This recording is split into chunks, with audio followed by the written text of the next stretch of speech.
Open your mind. Your mind. Your mind. Your mind. Let me see the fucking. Where's he at?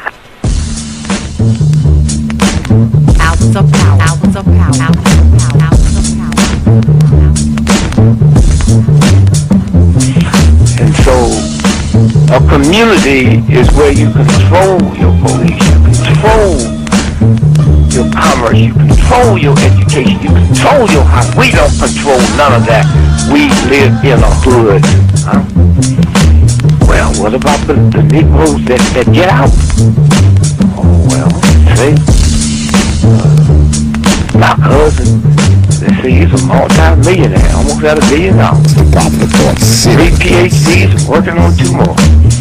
Driving down the street in Chicago in his Rolls Royce, enjoying himself, and he hears these sirens and looks through the mirror and sees this cop car flashing lights. He squeezed the steering wheel, man. Heart beats fast. Because he knows the price of a Negro, what it could be. And then when that cop car passed him by, he said, thank God he wasn't after you in the first place, Paul. That Negro thing you can't get away from. It's universal. They wasn't coming after you with all your millions, with your Rolls Royce, with your PhD. Didn't help. That's the hood. Huh? Why do you think you never pick up the paper until you read over and over and see white families? You think it's thousands of black cops in America. Why don't you see white families crying as black cops shot my loved one 40 times in the back of the head? Why do you think black cops are that? You think they're more spiritual? Think they're better? No! They got enough sense to know that white folks ain't gonna tolerate it. And I will stop in our neighborhood when we decide we will not tolerate it. Now, if we was organized, which is hard to organize people who are just gonna run crazy and you don't know you're crazy. But if we were, with the money we have, and the many people who would come to our aid that don't know what it's like to be a Negro, and we said, look, we saying, if we don't get a federal law to deal with police brutality, that any time a cop or anybody carry a gun, have to have a license just like you used to drive a car. And if you use it wrong, then you lose your license. And if it's upheld, you can never work again as a cop or a store guard or a private detective. How do you get Congress to push that through?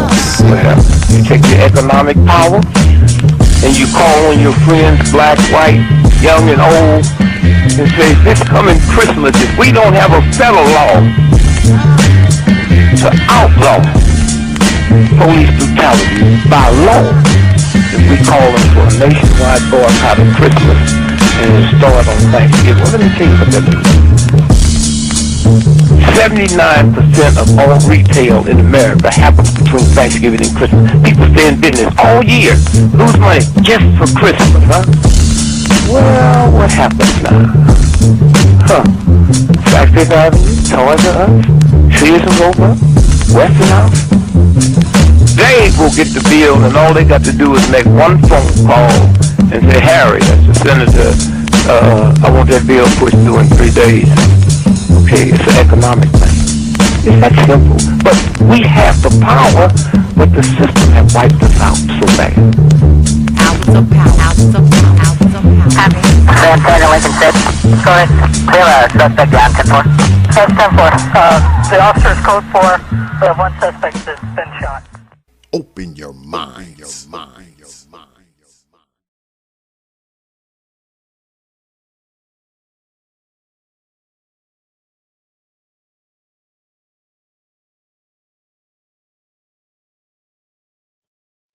My bad, y'all.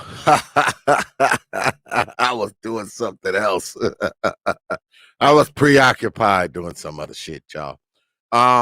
Peace, folks. Welcome back to another edition of the Popular Thought Series right here on the old T.P.O.T. YouTube page. I'm your host, X, of course, but you knew that already. That's why your black asses are here. Tonight, special guest tonight, Brother Jonathan is in the house. If you followed the Proper Thought series intently, you've seen Brother Jonathan here before.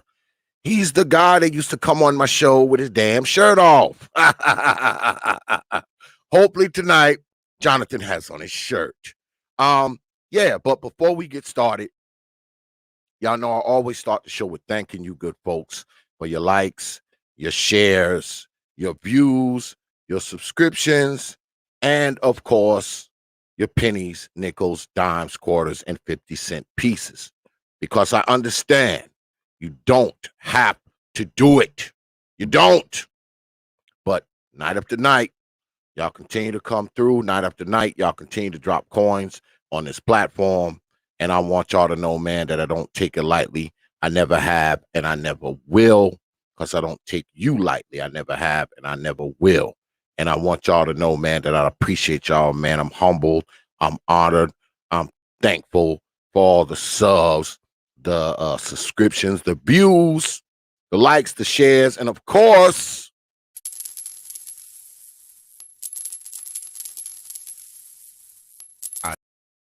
the coins that you drop on this platform. All right. All right. So let's get at it. I see Brother Jonathan is here. Let me bring in my folk. Can you hear me? What's good with it, man? Everything's good. Everything's good. Good day in the market today. Good day today. Well, you got the floor, of course. So what you got for it, man? What you got for us? Hello, my name is Jonathan. I am Real Deal Financial. My channel is everything about finances. We don't talk about females. We don't talk about hoes.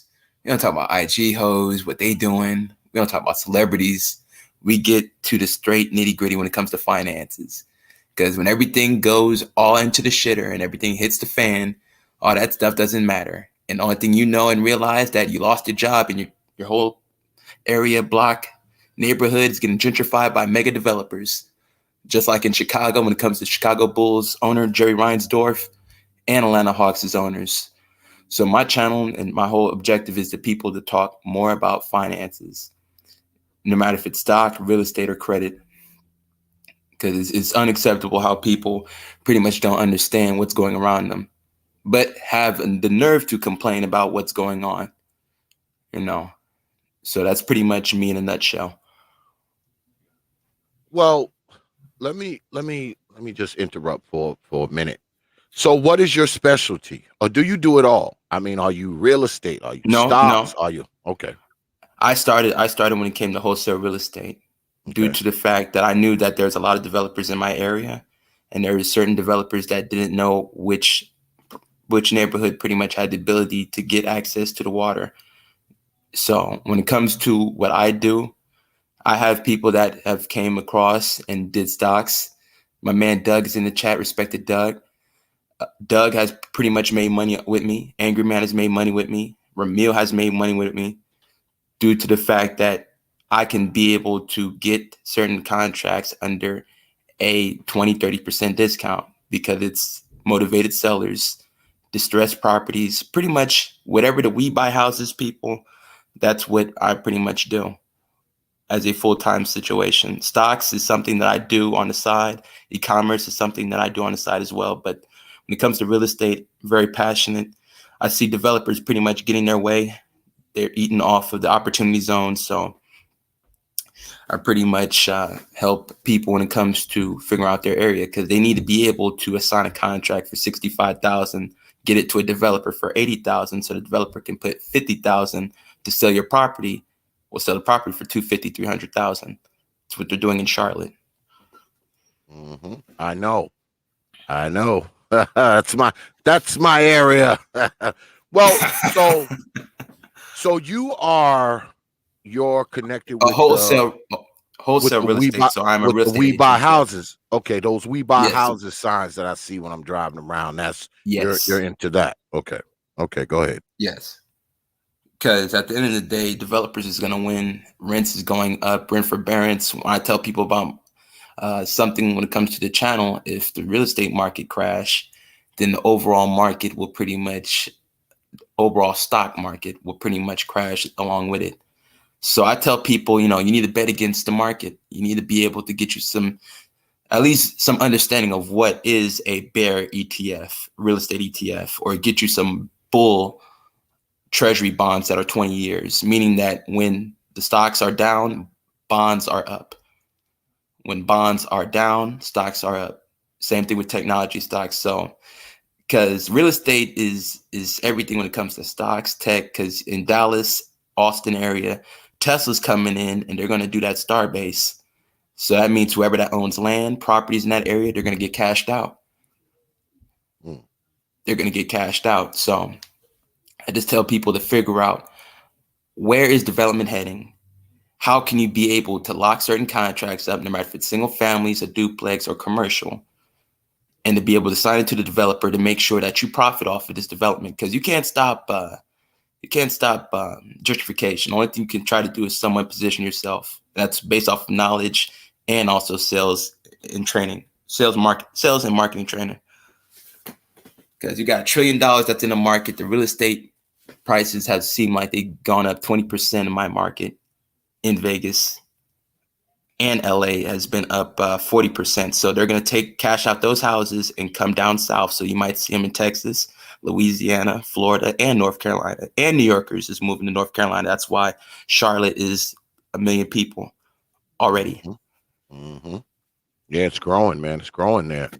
I mean, because I'm right outside, like the city of Charlotte, man, and it's growing, man. It is tough. It's growing. It's growing tremendously.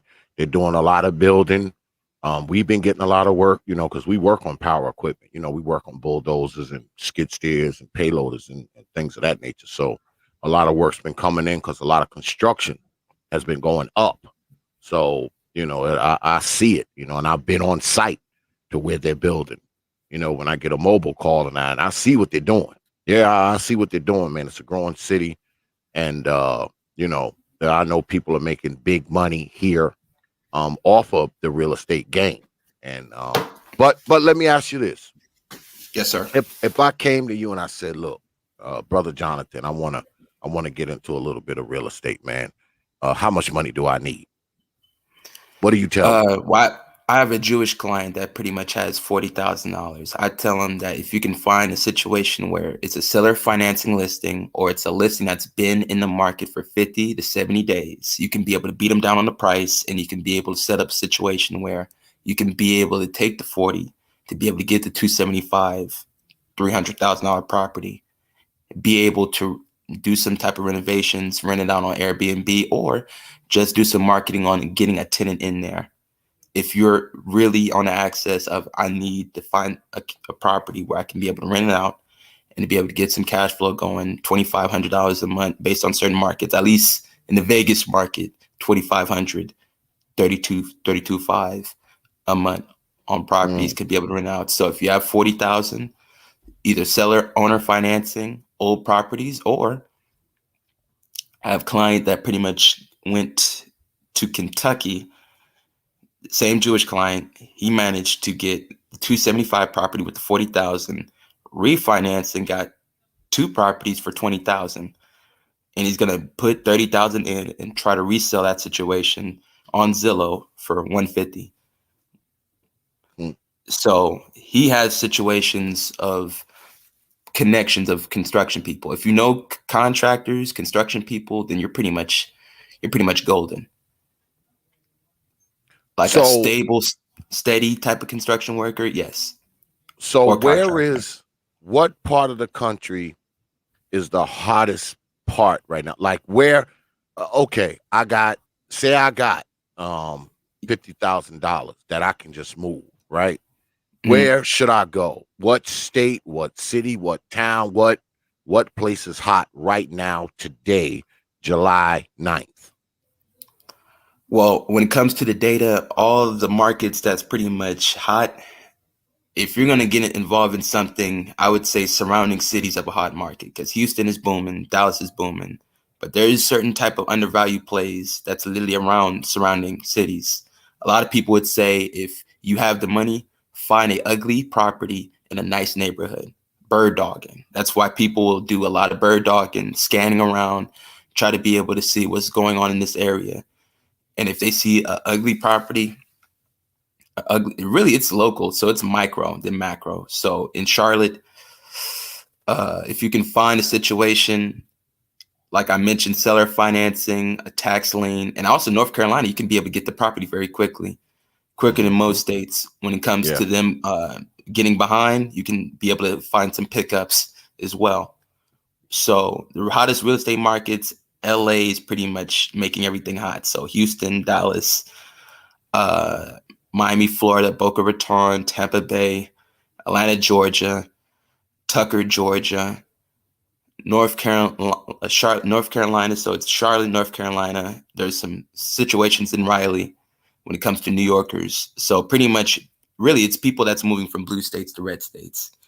That is something that people are starting to see when it comes to people cashing out them $750,000 houses in the hood in LA to go to Houston and living up big. Because Nipsey Hussle's neighborhood houses is going $400,000 to $500,000 to $750,000 for look like a shed.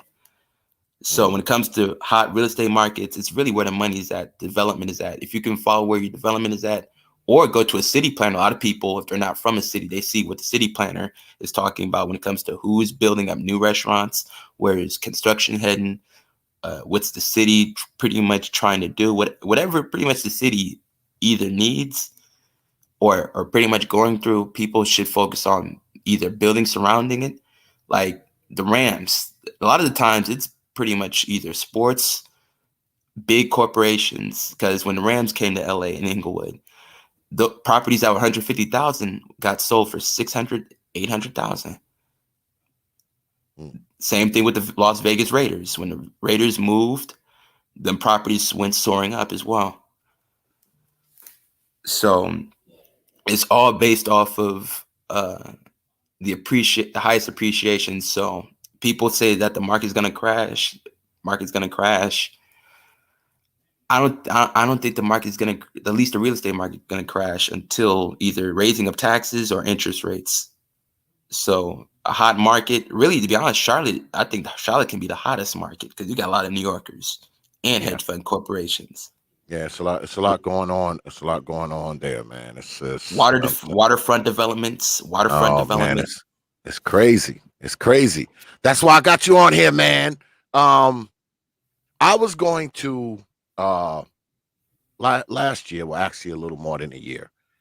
I was going to buy a property, but it was like, it wasn't in the hood, but it was close to the hood, right?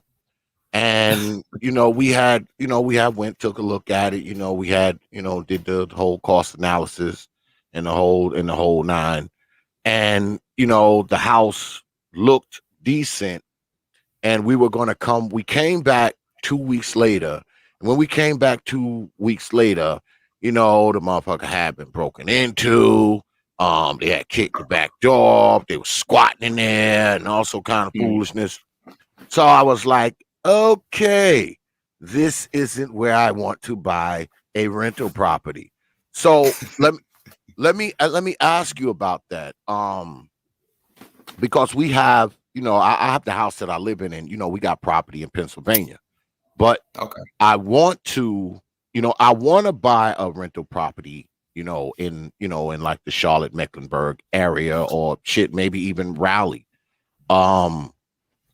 What's your take on buying those houses? Should you buy those houses that's like in the hood and near the hood? And is it worth it? Is it worth the risk?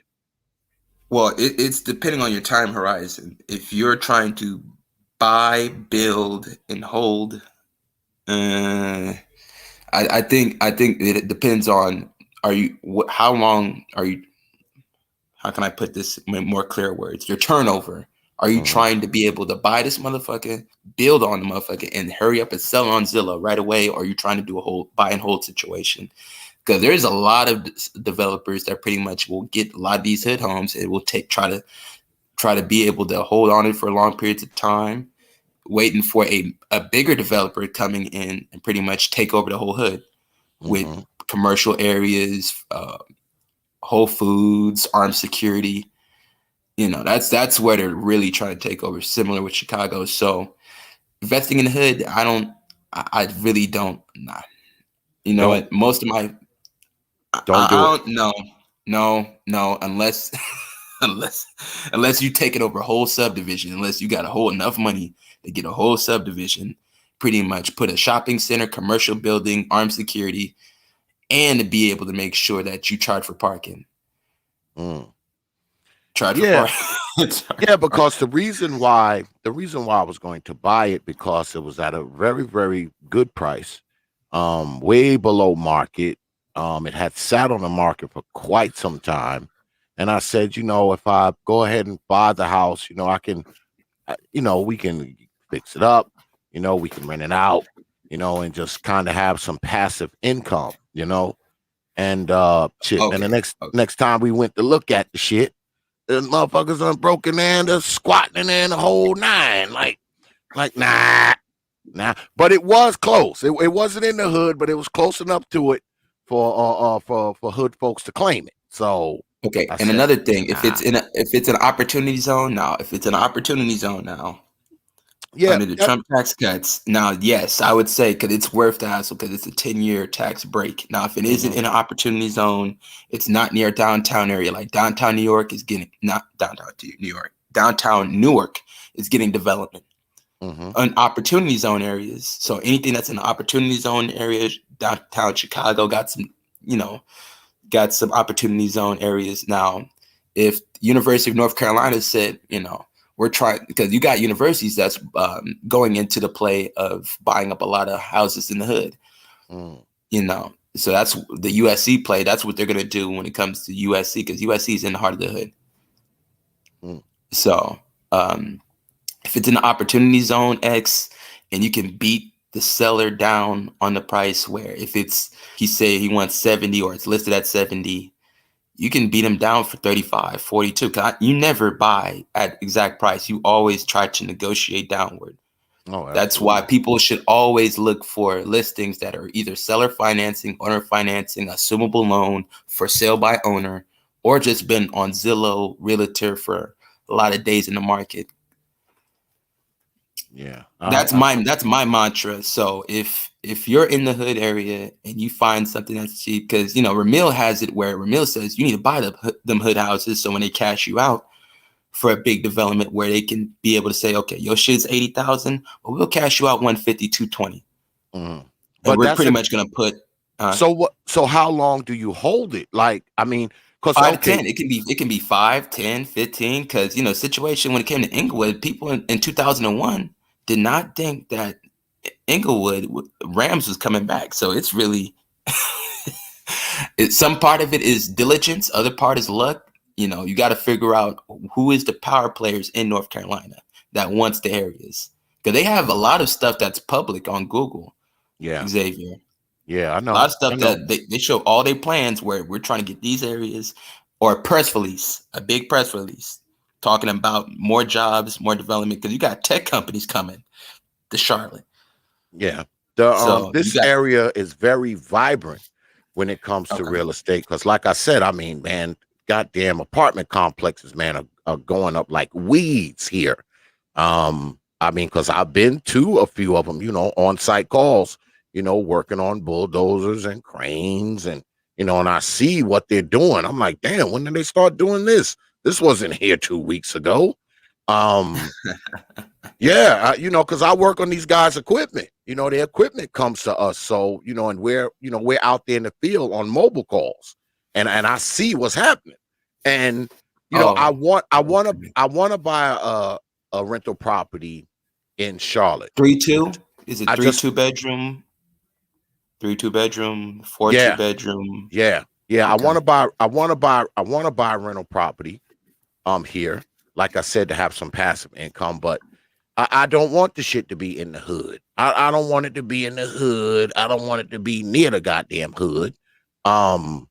Because if it's in the hood, you're gonna have to rent to hood people. You know, it's not like you're gonna get normal people if you got a house in the middle of a hood with people shooting and screeching tires and everybody on the block is unemployed. You're not gonna get, you're not gonna get decent people in the house because decent people are not gonna rent a house in the middle of the damn hood where they shooting and doing a whole bunch of craziness.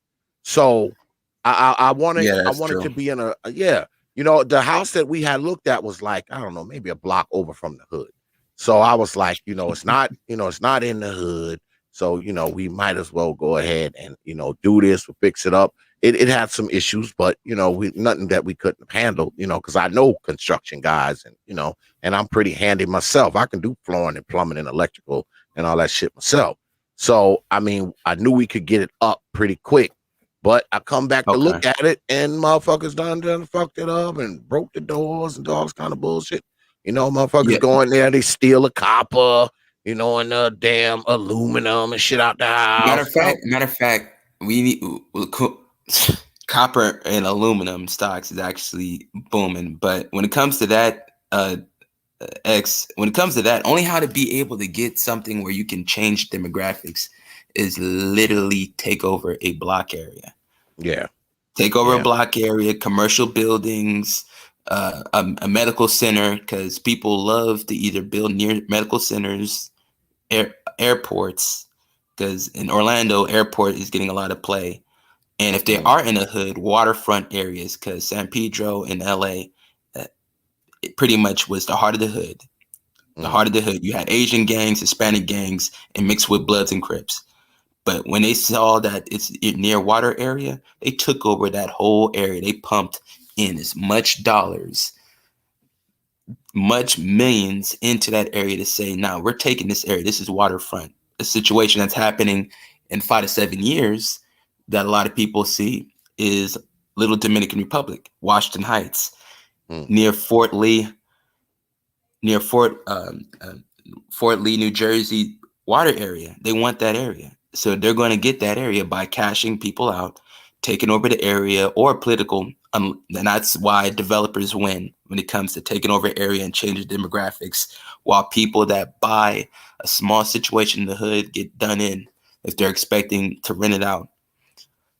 A lot of certain situations in the hood be write-offs, man. You got a company that either has a coin laundromat, a liquor store, a small grocery store, and got a couple write-offs to offset their tax situation in the heart of the hood.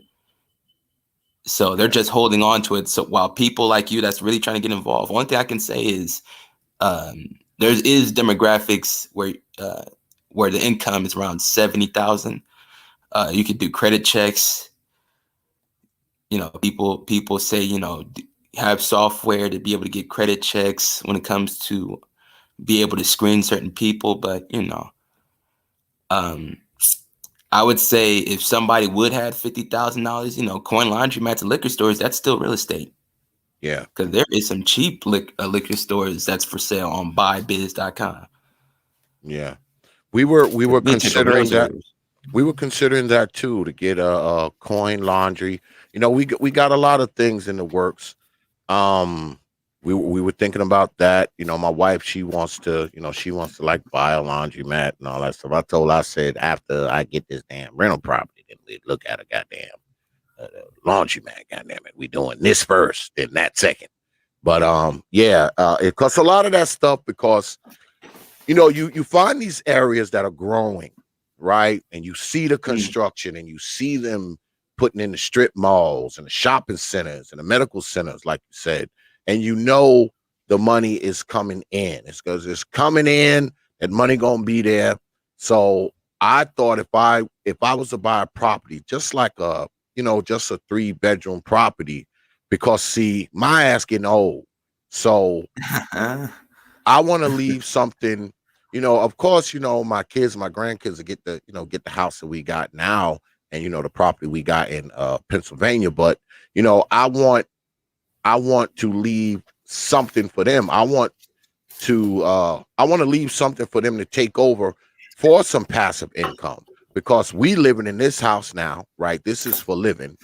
The property we got in Pennsylvania, My son, he stays there, right? Is it in Chester? If it's in Chester, PA, then it has a lot of tax credits where if Okay. somebody was going to invest in them hoods, if you're going to invest in hoods, you're going to have to find areas where it's some tax incentives where the city is begging and pleading for somebody to fix and flip something.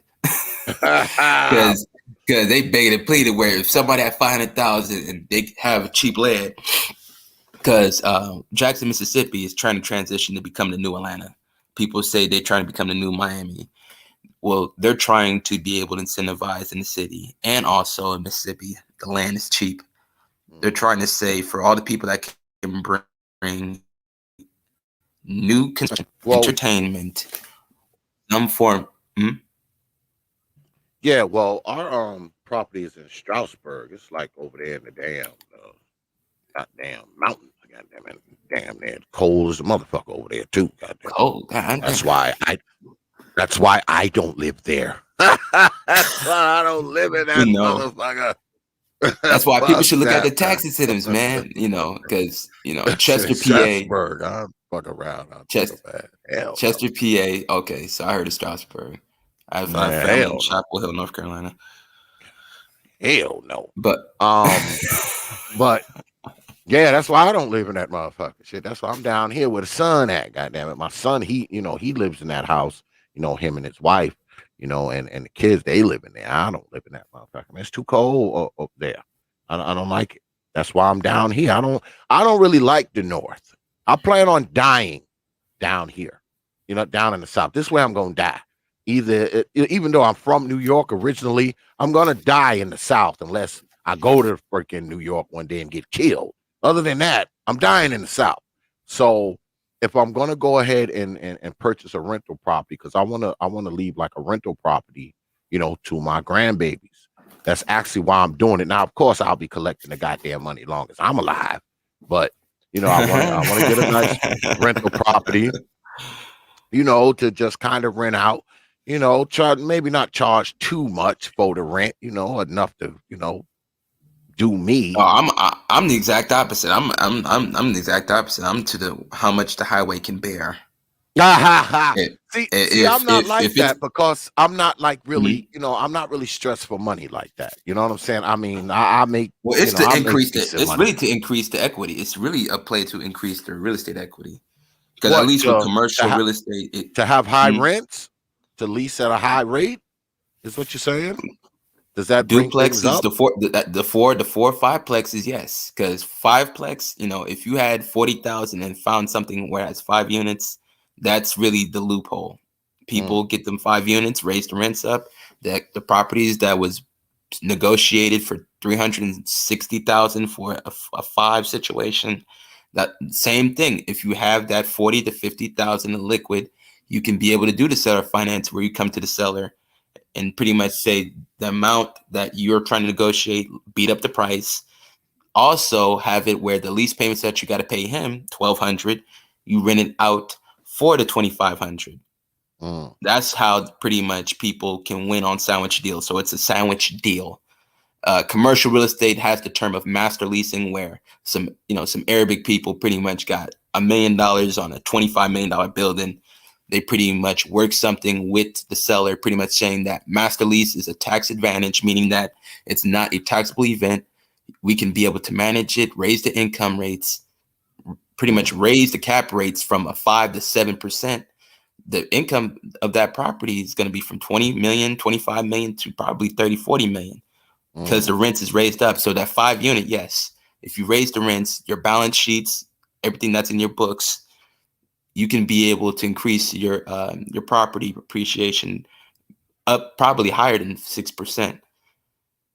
So that's why I said, are you trying to get the 4 situation? But if you have a 5 unit duplex, 6, that's where it's in the, how can I say, it's in the middle part of being residential, but it's legally listed as commercial. That's why a lot of people would say, go with commercial, but commercial is for people that have a good contractor and an ability to get a good construction loan or asset-based loan. Because a lot of times people don't have to go to the traditional route of let me put up some cash and be able to figure out if you got a situation where this property is something where it can be fixed and flipped, you can get an asset-based loan and pretty much sell from 6 to 8 months. Okay. So asset-based lending is pretty much a method. Lease options, lease to own, seller finance, and those are pretty much the ways how, the quote unquote white people manage to be able to finesse a situation where they got access to a property with little to low funds and just do a sublet. Pretty much what you're doing. That's really what you're doing, subletting. Now, Yeah, buying something in total. It's good that you say that because we've been kicking, and I brought this up to the brothers a while back, and it's crazy how it came about because we were talking about old women, right? These old women that live alone and shit. And I said, maybe at some point, maybe by 2024, I can purchase, a building, and have, these little tiny apartments in there for these old broads who live by themselves and have 25 locks on the door. And I said that shit. I said that shit as a joke, but after I said it, I was like, wait a minute. Wait a damn minute. How about we really do it? We buy this building, we put some little we put some little apartments in there, for these little old ladies who goddamn it never got married and the kids don't want to be bothered with them. So they can fill it up with plants, dogs, cats, and junk in jars. And we make it, somewhat affordable. We don't try to take the whole Social Security check. And yeah, we have we have goddamn. That seems like that's the business model for LA. Hey man, man, we can have like, and it don't even have to be a lot. It could be like 6 apartments or something like that. Because I know we can come up with it. Cause I'm willing to put my shit up. You know what I'm saying? I'll put my shit up.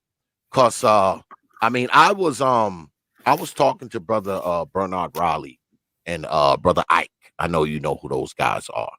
And I was on there and he asked me, he was like, what do you think the total, if you had to assess, your business, right now, like liquidated, what do you think it would be worth?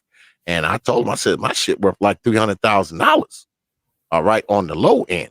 So, if I gotta put that shit up to get this fucking building, I will do that shit. I would do it if I had to.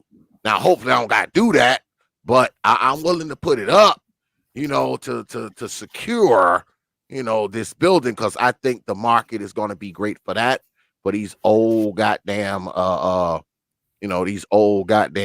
biddies, these old biddies who gonna be, living by themselves because it ain't like they got no husband. Once they kids get tired of being around them or don't want them in their house no more, I'll have, a place for mom. That those commercials, a place for mom.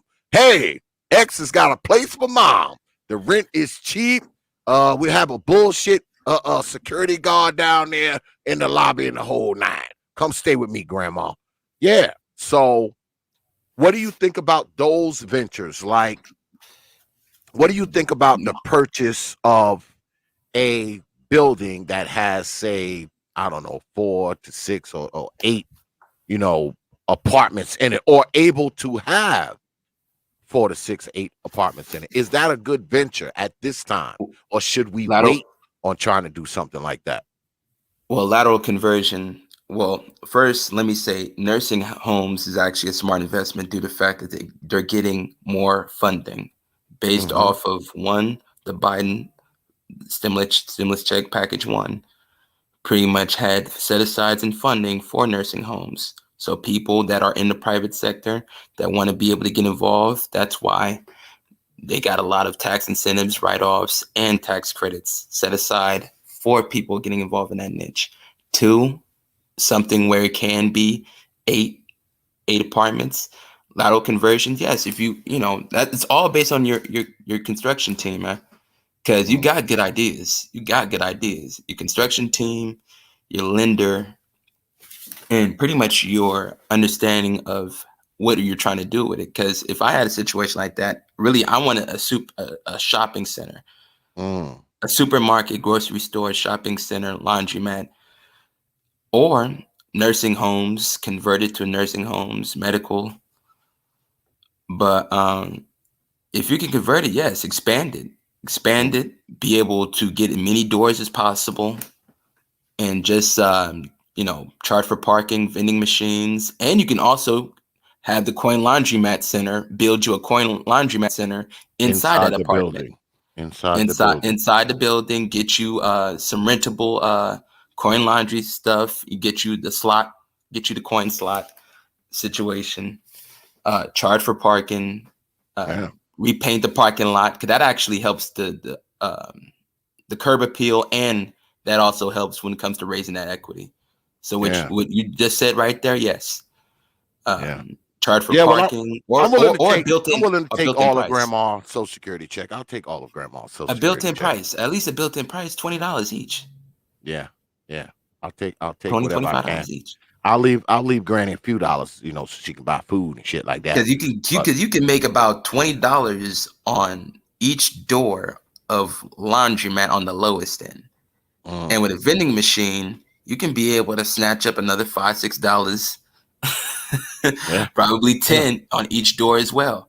Times that by 30 days times 12 months, add that to the balance sheet, because everything that you're doing is going to be on that balance sheet. And when you need to get asset-based lending or a refi, you can get the refi, 5 to 6 months of steady cash flow, get a refi. But if you want to do everything well prepared and not rushed, a full year of a balance sheet of, you got them doors, 14, 18 apartment buildings, coin laundromat built inside, vending machines, charge for parking. What else can you charge? And if you also own your own property management company, that's actually a tax deduction due to the fact that management fees are tax writable. I am not a tax advice attorney. It's just something that is pretty much stated. That's why I'm gonna have a tax attorney on my channel, and we're gonna discuss tax write-offs, tax deductions, and how pretty much everything of your CPA, your bookkeeping. Because if you can, work your way up to acquiring the asset, use the cash flow to get your own property management, you can keep everything in house. Yeah. Eventually buying your construction company or your contractor, pretty much keep that in house. Set up your LLC. So 3 LLCs pretty much would be needed: LLC for the real estate property, LLC for the property management, LLC for the construction company. Yeah, everything in house. Having a construction company, like around or on the payroll is easy, because I know a lot of those guys. You know what I'm saying? I mean, a lot. I'm the person who keep their shit running. So with something like that, say for instance, okay, say we purchased this building because we got a place for mom, right? We got 6 apartments in there. Everything's going good. Everything's working. We done did the parking lot. We got the laundromat going in there and all that kind of stuff. All the grandmas in there is happy. They hoarding shit in there, and other grandmas is complaining because shit's spilling out the front door. Everything's going great, right?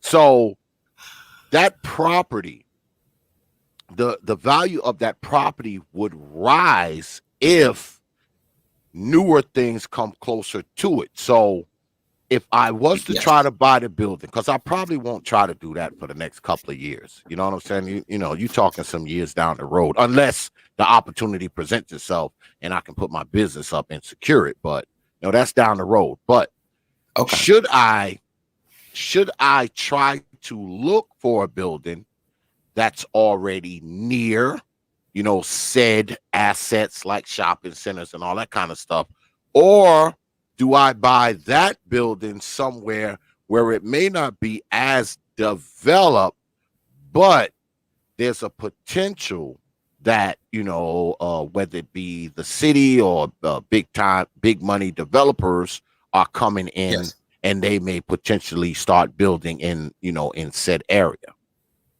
Well, the safe money is option A. Pretty much finding assets in areas. Safe money is A. Option B has the most upside.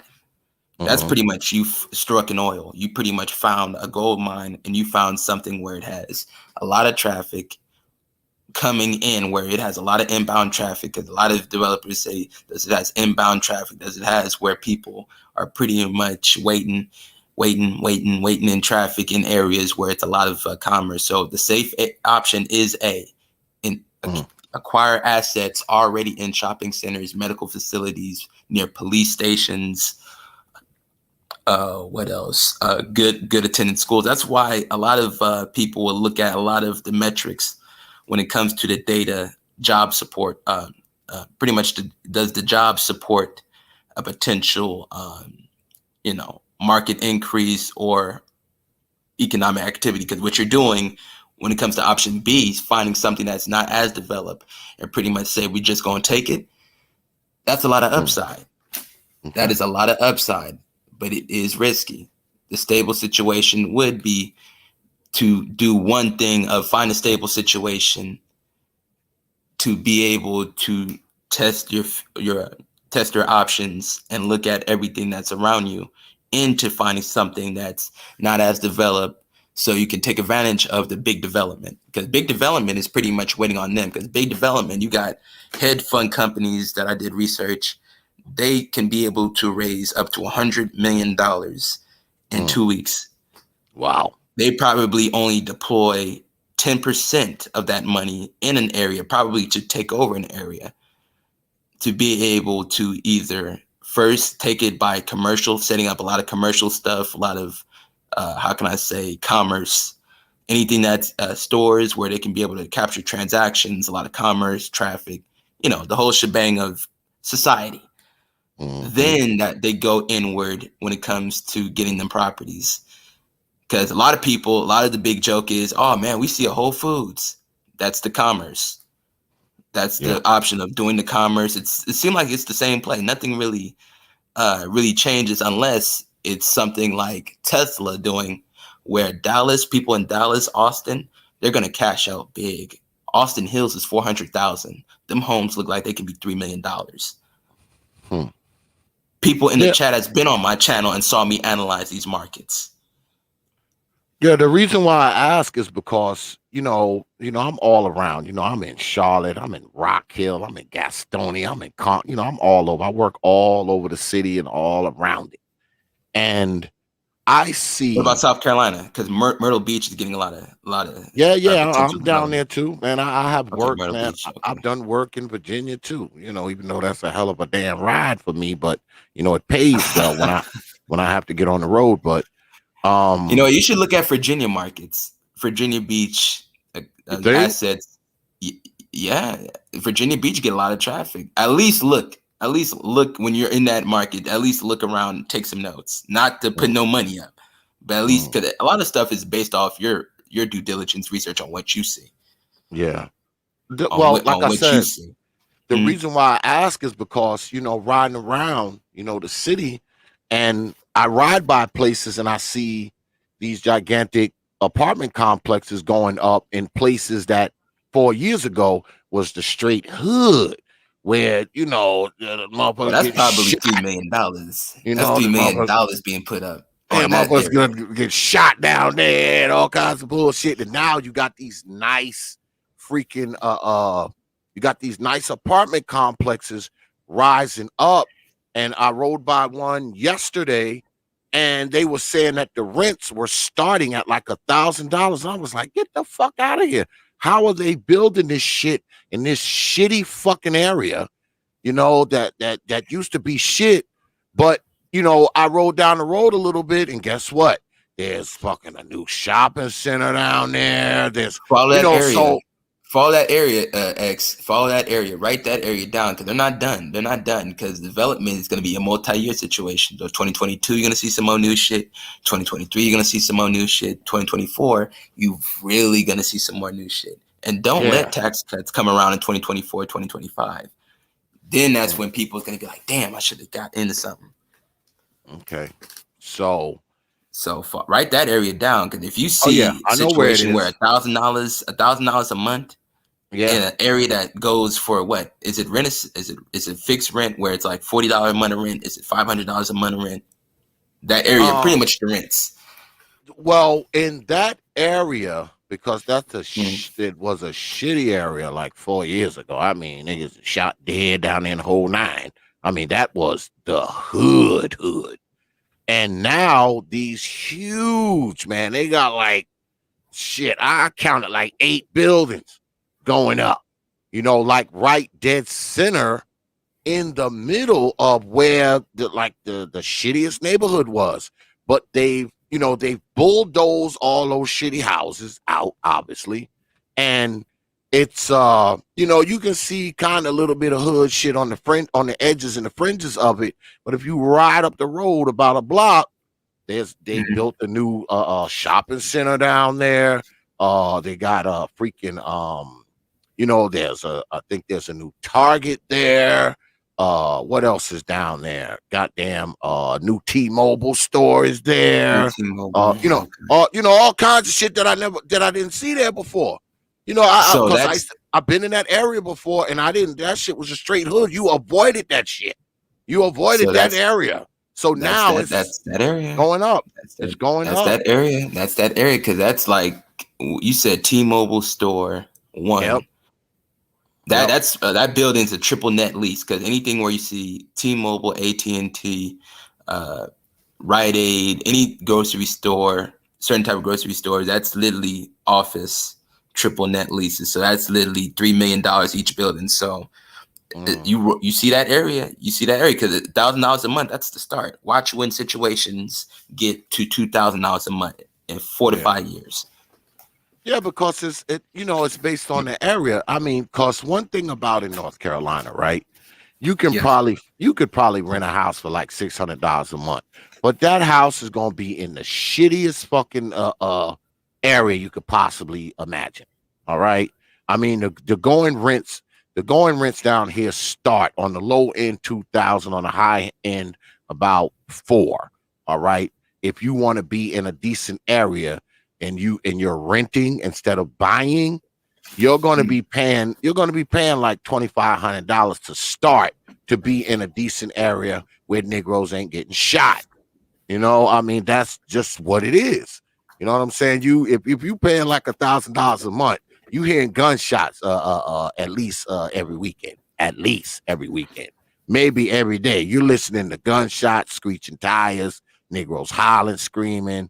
There's broken glass in the street and all that kind of shit for $1,000. That's what you get for $1,000 here. If you don't want to be around that shit, you're going to have to pay at least $2,000 to $3,000 to start to be like in a decent area where they have an HOA. The streets are clean. Motherfuckers ain't running up and down the road shooting and selling drugs and shit. That's what you got to pay here.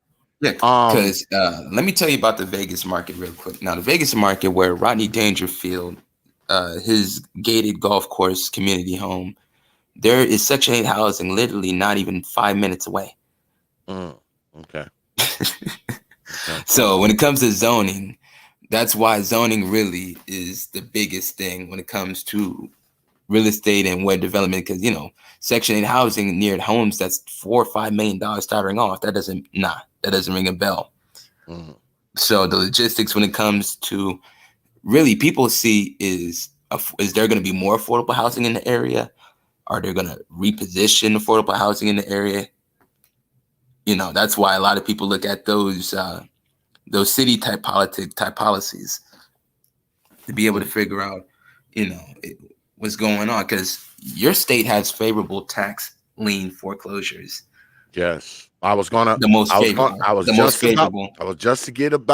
about to get to that, because my man hit me up the other day, and he was telling me we need to go half and purchase some of these tax liens, and I was like, I don't know. I said, let me talk to my finance guy Friday night, and I'll get back to you on that one.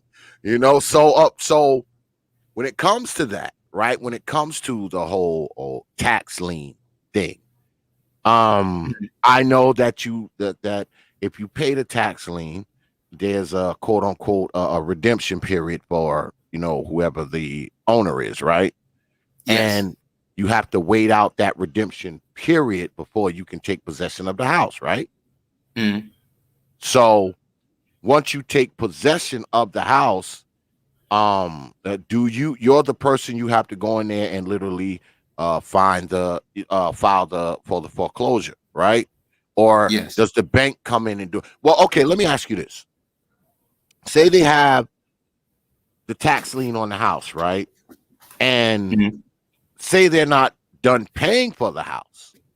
So are you working in conjunction with the bank? If you go pay the tax lien on it, do you now build a relationship with the bank because you have control of the tax lien? Because chances are, if they're not paying the taxes, they're probably not paying the rest of the fucking mortgage either, right? You would So, negotiate with the bank. You would okay, straight off negotiate with the bank. You would straight negotiate with the bank. When you have certain situations and nuances like that, you would negotiate with the bank. And you would also look at a real estate tax lawyer in that state that can provide you the specific parameters, the procedures, how to go with it, and also any type of specific legal nuances. When it okay, comes to this stuff, it's very nuanced. okay, But when it comes to redemption period, you pay you usually when everything is set in stone, you pay the debt, you get the asset, foreclose on it, and pretty much do what you need to do all over, because the redemption period in California is very long. mm, Very long. 5 years. yeah, that's Five long. years somebody can come out of can come out of nowhere, but the tax liens in California, if you pay $67,000 on an asset that's $1 million, people are willing to take that leap. But Yeah, in North Carolina, it's very quicker, very quicker, very quicker. yeah, And I had a because I real know. estate agent in North Carolina from New York, and he pretty much Mhm. said it's very favorable. We was talking about that 2 months ago on my last real estate panel. Yeah, it's I know down here it doesn't take. So actually, it would be better to go ahead and buy the tax lien of a house that's already paid off. That would be the quicker route, right? Because now Quicker. you avoid dealing with the bank and all that kind of shit. The house is paid for. These motherfuckers just ain't paid the taxes on it. So because I know here they have tax auctions. My man was telling me about it the other day. He was like, man, they have like these tax lien auctions. X, we need to get on it, man. We need to partner up, man. Don't take that much money.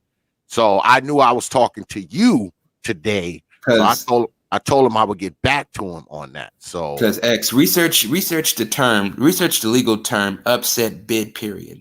When okay, somebody comes in, when the sell when pretty much when you think you have a situation and somebody say, wait a minute, hold up, and they only have like bits and crumbs of the money, they don't got the full money, then that's the term of upset bid period okay, in North Carolina. Just research that, and also get in contact with some real estate tax attorney in North Carolina when it comes to tax foreclosures, tax liens.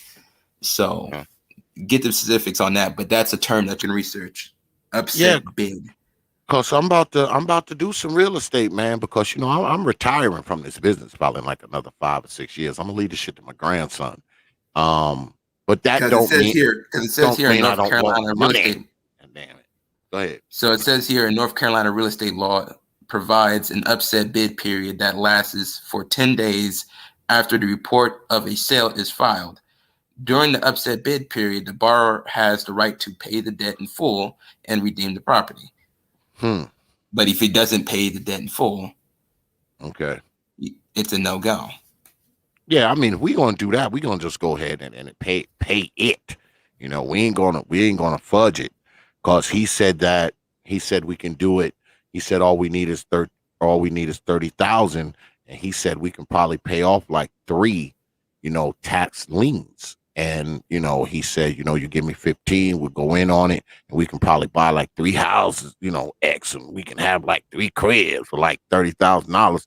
That sounded kind of weird to me. That's why I told him, look, I'm talking to a financial guy tomorrow on my shit, and I'll get back to you, brother. But I have been looking at the tax lien auctions. I know a lot of the houses that they have, they are also in the process of foreclosure all at the same time that they got a tax lien on. And I don't want that. I want a house that's already paid for, or houses that's already paid for. All right.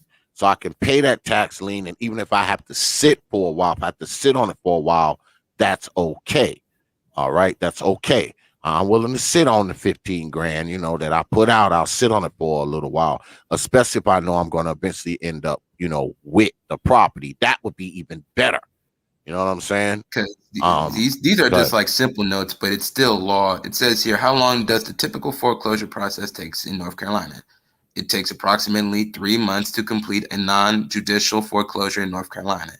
If okay. everything goes smoothly, it may take longer than 3 months if the borrower fights the foreclosure or the lender seeks a judicial foreclosure. Mm, I'm willing to sit The on it, man. lender fights. So pretty much the lender pretty much fights the situation. That's pretty much that extends the situation. So judicial foreclosures in certain states can be very rare, because in California it's very rare for judicial foreclosure.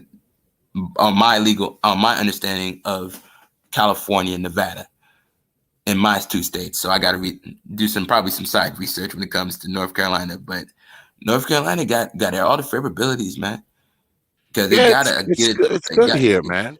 It's you know. the market is very vibrant. It's you have to worry about the areas and shit like that, of course, because down here, in NC, there are some fucking hoods like a motherfucker.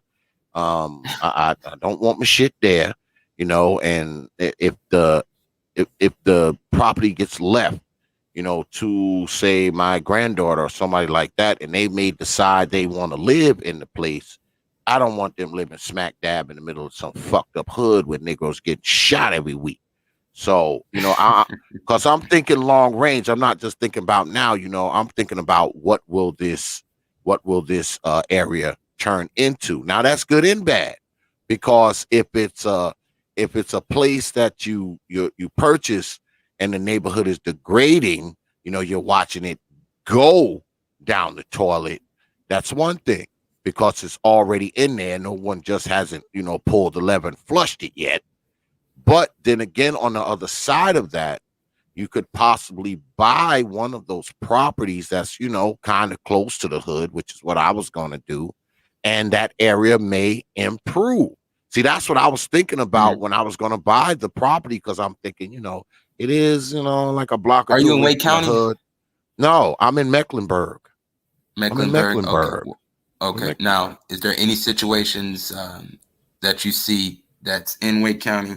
Because when I pulled up specifics on the tax, let me pull up Mecklenburg, but pretty much what I saw is situations of the Wake County Department of Tax Administration dockets foreclosure judgments with the court system for unpaid property taxes on real estate. This is a preliminary step to selling the property at a public auction for satisfaction of the tax lien.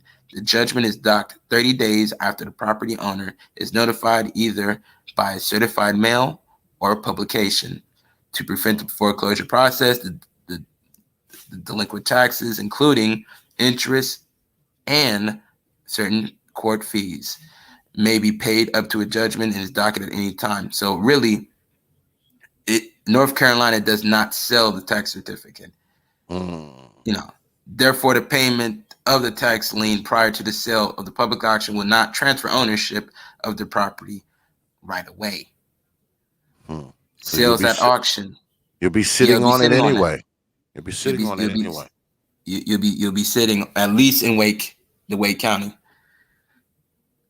Yeah, well, I pulled up Mecklenburg right Okay, quick. pull up Mecklenburg, and All right. because every county is different. In New Jersey, you got all these different type of local governments and townships. So it's definitely different from each county. Now I'm looking at this Mecklenburg County tax. This is the Mecklenburg County tax foreclosures, right? Yes. And these little, of course, these green tax, I believe they are parcels. The purple are houses, I believe, right?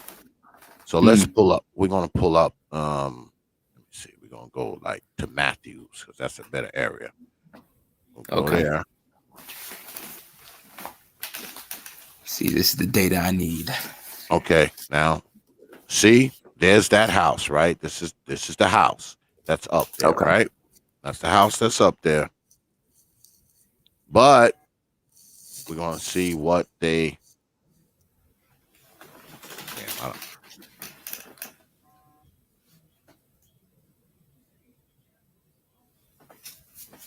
oh shit, you can't see it, can you? Damn, it went on Nah. another screen. God damn it!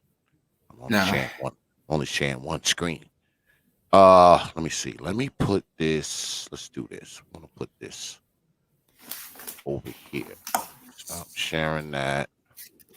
We're gonna put this over here. Remember, I'm an old fella, so you gotta bear with me, young fella.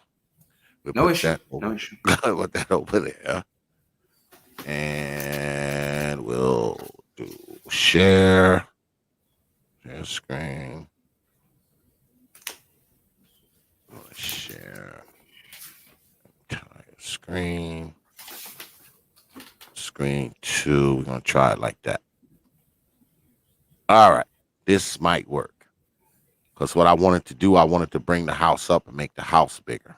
Hold on a second. Let me get this up off of here. Niggas ain't sharing the stream anyway. Fucking Negroes. All right. This is the house, right? This is the crib that's, I guess, in foreclosure, right? In tax foreclosure. So get rid of that. And it says here, it gives you the tax parcel ID, the address, the property description is here. It says amount due, $14,724.52. The assessed value of the house is $167,900. The number of bills, I'm assuming that's tax bills, 8, right? Now, if I go and I pay this 15 grand, all right, which is pretty much what my man want me to shell out. He wants me to shell out 15 grand, and I guess Yes. I'll get this little ass house because it looks little as a motherfucker. Let me see. Let's see if I can get any information on it. See if I can pull any of that up.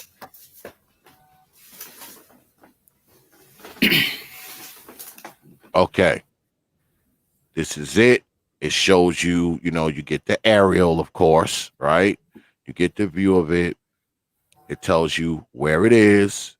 The house, the last time it was sold was January 13th in 1971. So that house is probably paid for, right? You would assume that it's paid for. Let me see. It's a small house. It's 1,000 square feet. It's a small crib. It's got 3 bedrooms, 1 half bath, 1 full bath. Of course, it's brick, crawl space foundation, electric, heat, and all that kind of stuff. So it says here, the sales history includes only qualified sales made since January 1, 2016. As a sale is qualified when it has been verified by the appraiser as an arm's length transaction for fair market value.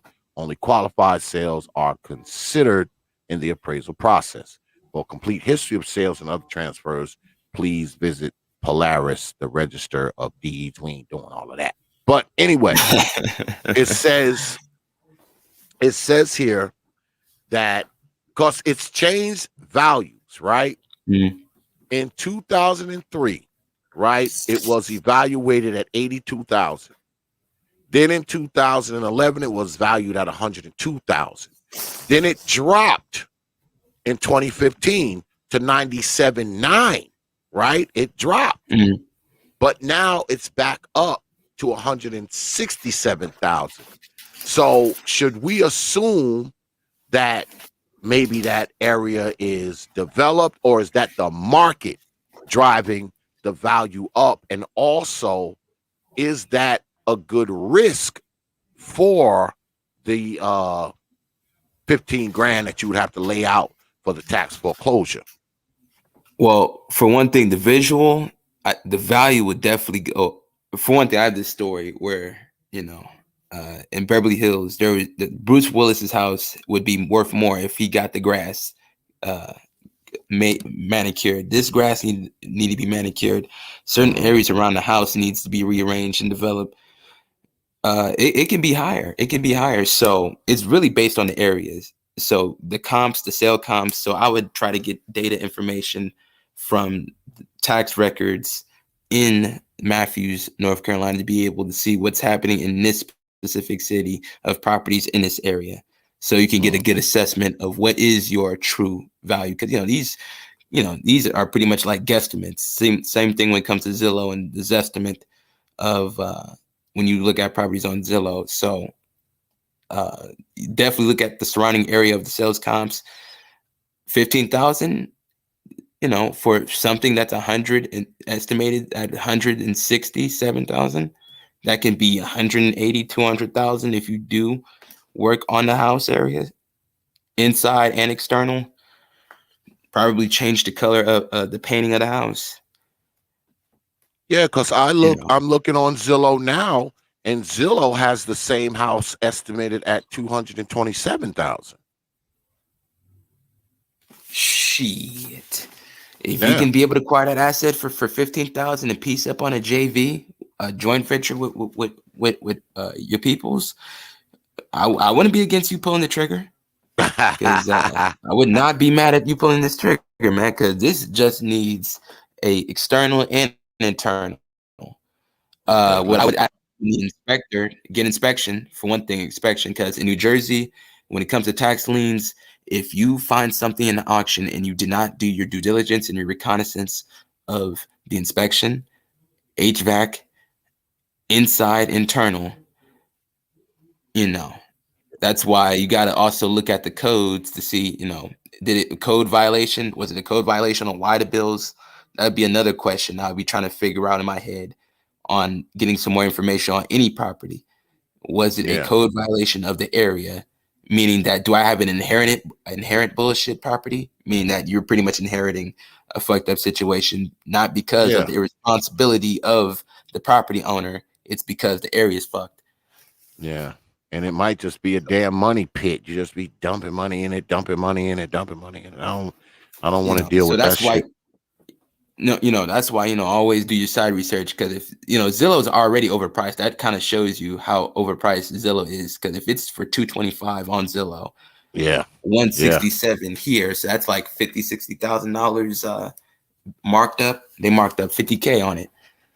Yeah, but in that area, you're talking a decent, area, like, see, because down, I don't know if you can see my pointer, but down here in like the southern tier of Mecklenburg, which is what this is a pretty decent area.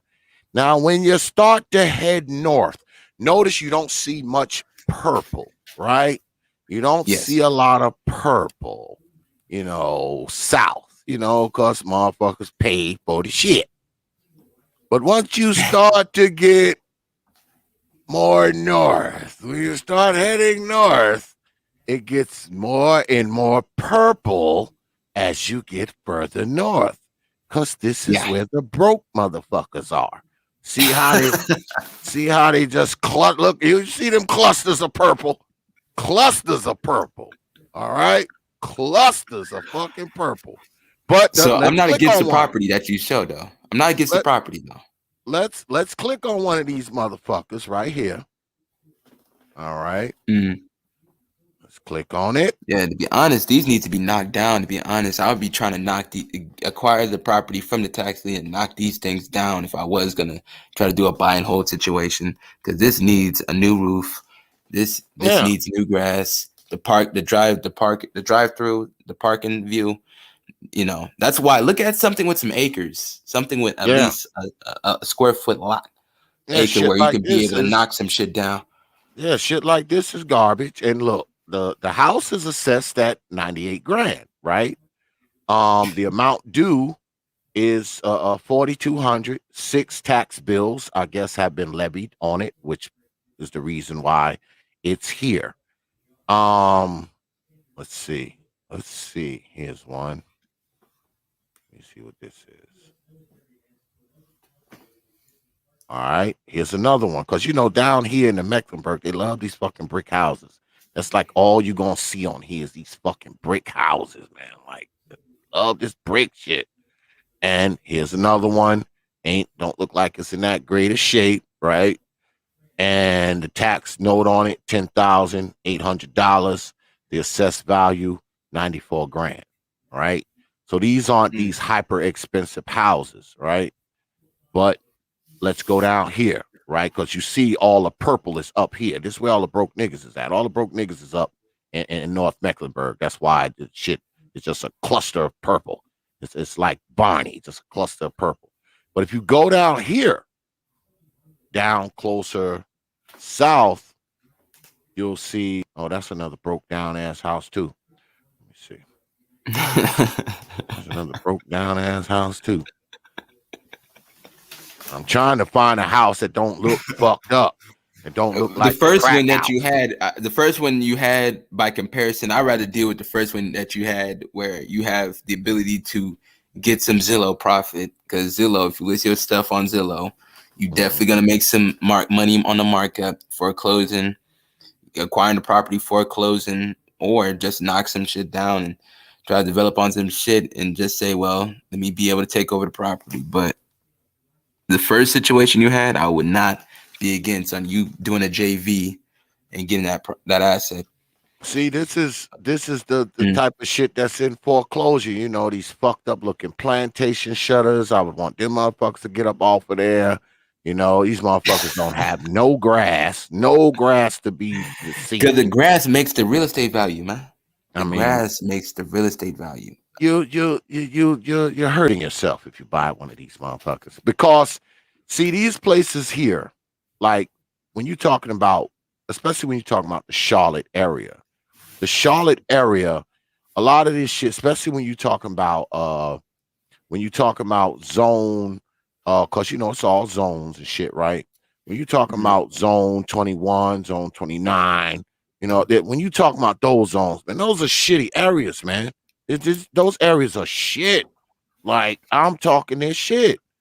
You don't want to have nothing in there. You don't even want to send people in there to do no work. Because you gotta fucking have a fucking guard dog out there, motherfucker on the roof with a Gatling gun. You gotta have all that bullshit fucking around there. Now here is different. Here we are, this area. This isn't a bad property here. It needs some work, but it don't look fucked up. It actually has grass. Something like this I can fuck with. This is workable. This is very workable. Change the color of the damn building. Oh, yeah. Change the color of the building. Add some more grass, vegetation. Rework that stair a little bit, because the stair is matching that terrible image. Yeah. The internal. I don't know why they do this. But people say granite from the internal, the roof. Yeah. So I don't know if it's really change the color, get some grass, and that'd be workable. Yeah. You don't want to put too much money. Oh hell. You don't want to put too much money into it. You got to do it in moderation. But see, this is the thing, Brother Jonathan. Now, yes, sir. The amount due on it is $4,685, right? The house is assessed at $130,000. It's got three tax. Yeah, it's got three tax bills on it, and it's in a pretty decent area. It's here. This is a pretty save that property. Decent area here. If you're in this area, it's a decent area. You better save that property. Yeah, right. But you better say that. No, we saving. I ain't gonna say too much, but don't try to come to North Carolina and steal my shit, John. Now that property I can fuck with, and for $5,000, that that ain't a lot. But first I'd have to find. Well, if it's a tax foreclosure, If it's a tax Mhm. foreclosure, does that mean the house has already been paid for? Oh, you know what? I can find that out, right? You can find that specifically. You can Yeah, I find can that find. specifically Yeah, I can find that out. I can find that out. because Let me see. We're gonna go to if looking it's up this paid off, shit. if it has situation where it don't have no senior lender, senior loan on it, it's just that they fucking up on the taxes, and really, Yeah. it See, has equity. It has the equity. last sale date of note was January 24th, Okay. 1979. So I'm Well, assuming it's probably paid for. I'm assuming, well, right? and another beautiful thing is since it's from 79, you don't have to put solar panels because it's a law already that new construction or any property in California and Nevada, if it's built in 1995, 1999, you got to put solar panels on it. Mhm. See, that's the thing. Now, the only thing is, it's the fucking house is old as shit. Let me see when it was built. Let me see when it was built. If it's built, it See when probably it don't was have no built. time zone regulations because that is an old ass house. But damn near everything that's new construction that's being built by the Toll Brothers, yeah, solar panel. It was built 1970. Okay, so the house is 50 goddamn 1 years old, which means what? The motherfucker is probably outdated as shit inside. Unless Yes. they've done renos, on it over the years, because the house is 50 years old. So I mean, it's probably gonna need a lot of renovation on the inside.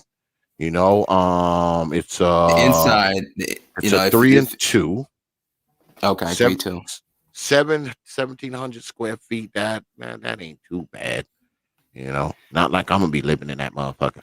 So I mean, it's workable. It's Workable, workable. Yeah, that's workable. I workable. think. Yeah, we saving that.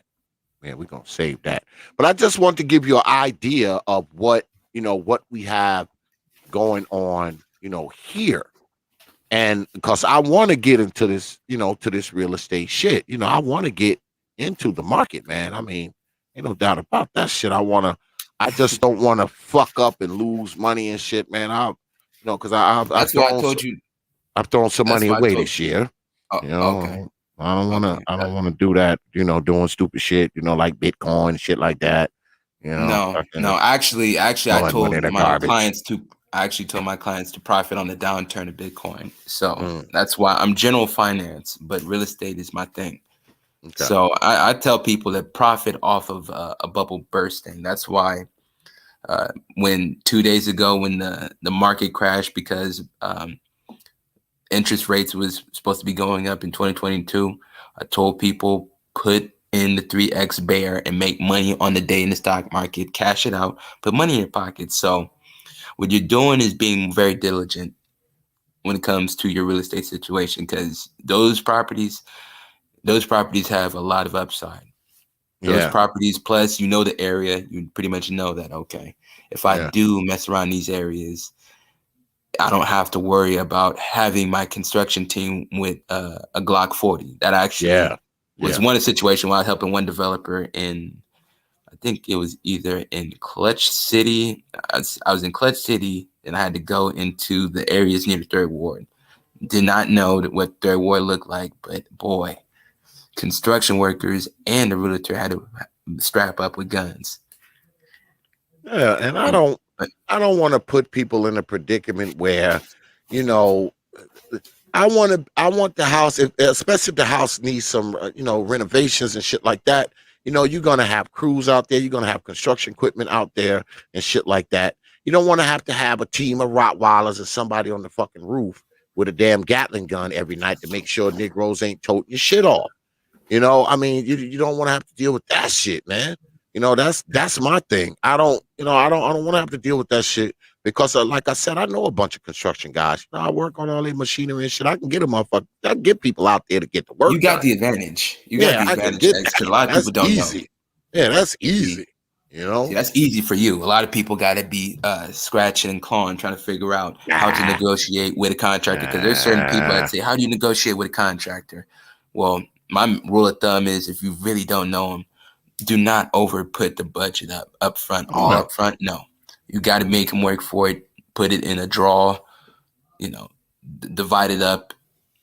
You can't have Yeah. it where you're pretty much getting screwed Yeah.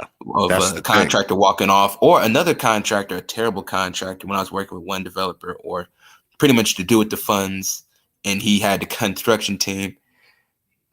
He literally had a situation where the construction team destroyed somebody's backyard dock. Mm. I know that didn't end well. Destroyed. I helped them get the deal for a lower price, and I managed to help the situation with getting him the deal. He just had a terrible team on his end. That pretty much cost him a lot of money. Situations where he had to pay fines, a city. I've certain seen. ordinance. I've seen dudes. I know dudes, that I work on their equipment and shit. They've knocked down telephone poles. They've, did all kinds of crazy shit, man, out there. Fucking around, not paying attention, or probably on that good ganja, and then knock some shit down, or just some crazy shit. But so you're into the stocks too. I mean, we can get back to the real estate, but you're into the stocks too, right? So Yes, sir. what stocks are hot? Which ones are not? I'm gonna What's tell you worth the the risk? sector. What's not? Well, I'm gonna tell you the sector. I told people 6 to 8 months ago, and my moderators, pretty much my moderators is like stars when it comes to research. But I told people ExxonMobil is a go due to the fact that it has a dividend and at the time is very cheap. Now, people that went and got the oil 3x bull, they managed to 3x their money, and pretty much whatever the oil is going up, it amplifies it 3 times. So that's leveraging, that's compound interest. And only how they can do that is it's a derivative. They pretty much have swaps and they work out sophisticated financial agreements to be able to have it where if somebody has $100 on the 3x oil bull or $100 on the bear when oil goes down, they can be able to get back $300 on that bet. Now, I look at executive orders when it comes to a lot of funding, when it comes to certain situations like lithium, copper, those stocks is up, graphite is up, hydrogen, green energy plays, anything that's the aspects of helping either with lithium, it's for green energy when it comes to electric vehicles. That's why Tesla has a company that they're trying to buy. And I told people on the situation of that ticker, it's a longer term hold. So that is pretty much the stocks that are pretty much hot. Anything that Tesla buys, anything that's government funded, or penny stocks that has a merger, pretty much where they pretty much get funding. There's a stock ticker in biotech, DARE, and that is a biotech stock that got a $50 million grant from Bill and Melinda Gates. So when you hear that, that means big funding is happening. That's just the public money. And the stock went up 50%. Wow. So I look at situations where if there's any type of government funding, CYBL is a stock ticker where it has a government contract with the U.S. National Guard and the U.S. Army when it comes to lighting. So they supply the lighting when it comes to the trucks, vehicles, mess hall. So they have the lighting company on lock. And they managed to get a approved government contract. And I told them about the contract June 25th. If you look in the past 5 days of CYBL, we are up 50% plus of this week. This is pretty much a runner week. So when it comes to positions, I tell people always do your own research, always do your own due diligence. And also I like to hear detractors. I like to hear people that pretty much say, well, how do you know? I'm doing research when it comes to using sites like Bazinga, BENZINGA. And I use tools on otcmarkets.com. Plus, I look at hedge follow. I also look at what hedge funds are investing in when it comes to dividends. Because if they're putting in $50 million every quarter on it, on a dividend yield of 7%, people need to figure out, let me buy this stock as well and get that dividend yield. So oil and gas stocks, most of them have good, strong dividends. Coca-Cola has a consistent dividend. They've been paying dividends since 1957. That's why Warren Buffett, if you ever talk to him, he'll preach getting Coca-Cola dividends. So I tell people how to benefit off of the bull side of the tech, because there's a tech bull and bear. It's 3X and it's ticketer TECL, ticketer TECS. I tell people to hedge their bets. If they're going to do some form of day trading where they want some profit in the market of today, just by waking up at 9:30 in the morning, if you're in the East Coast, to be able to figure out what is going on with the market and be able to buy into it, sell in the same day, get your 3X return, probably tuck away $200 of your $300 profit and test out that 100 and see what you do again. So really, I tell people, if you're going to do day trading, do the 3X bull of the SP 500 and also the Dow Jones. So today the market was good. Yesterday the market had a sell-off, and 2 days ago the market had a huge bleeding sell-off. So government funded contracts, man. So copper stocks, if you get you some copper stocks, X, I'm gonna give you a list. So I'm gonna email you a specific list. Yes, send it, young fella. A specific list. Cause So I mean, I don't want to. I've got stocks that I've owned for quite some time. Are there dividends? I'm gonna leave those to my grandchildren, because I have Walmart stock, and I have something called Terminix Global Holdings. That's beautiful. I've had those stocks so long. It used to be called Service Master. When I bought it, it was Service Master. Yes, Service Master. And the one thing about the Service Master shit though, it is like garbage, right? I unloaded some of that shit. That's how I was able to buy some Bitcoin, because I unloaded some of that bullshit. But when I bought it, I think it was like $11 a share. It's like at I think $49-50 now. The Walmart stock has done good. When I bought the Walmart stock, I bought it for, I don't know, $44 a share. That shit's up to $140 now. So I mean, it's risen over the years. I bought a few more because I do have a quote unquote financial guy who kind of advises me on shit. He's actually my cousin. So he gives me some decent financial advice. But the stocks I'm saving, I'm actually giving those to my grandchildren. When I bought them, I didn't even know if I'd live long enough to have grandchildren. But here I am with grandchildren. So I'm going to stick to my word, and I'm going to give it to them. But I'm not going to buy anymore, though. I mean, I don't want to. I have a few investments here and there. So I'm not going to buy any more stock. I'm just going to hold on what I got, and when I die, my grandchildren will get it. Unless I fuck around and go broke and lose every fucking thing, then I have to fall back on it. But other than that, I tell everybody that shit all the time. I said, some of this shit I got now, y'all gonna get it when I die. But if some shit go wrong, though, forget about it. It's over. All right, the will get incredibly small if some shit goes wrong. I mean, I'm not much for the stocks. I just hold on to them. I did unload some of that fucking Terminix holding stock because it ain't doing shit. Like I said, it was you got Walmart. Walmart because I told people about. I told people about Walmart 8 months ago. Because when you have the CEO of the Walmart pretty much saying we need more stimulus. Due to the fact that one, they're going to cash. You can go back to my old videos. One, people are going to cash out these stimmy checks.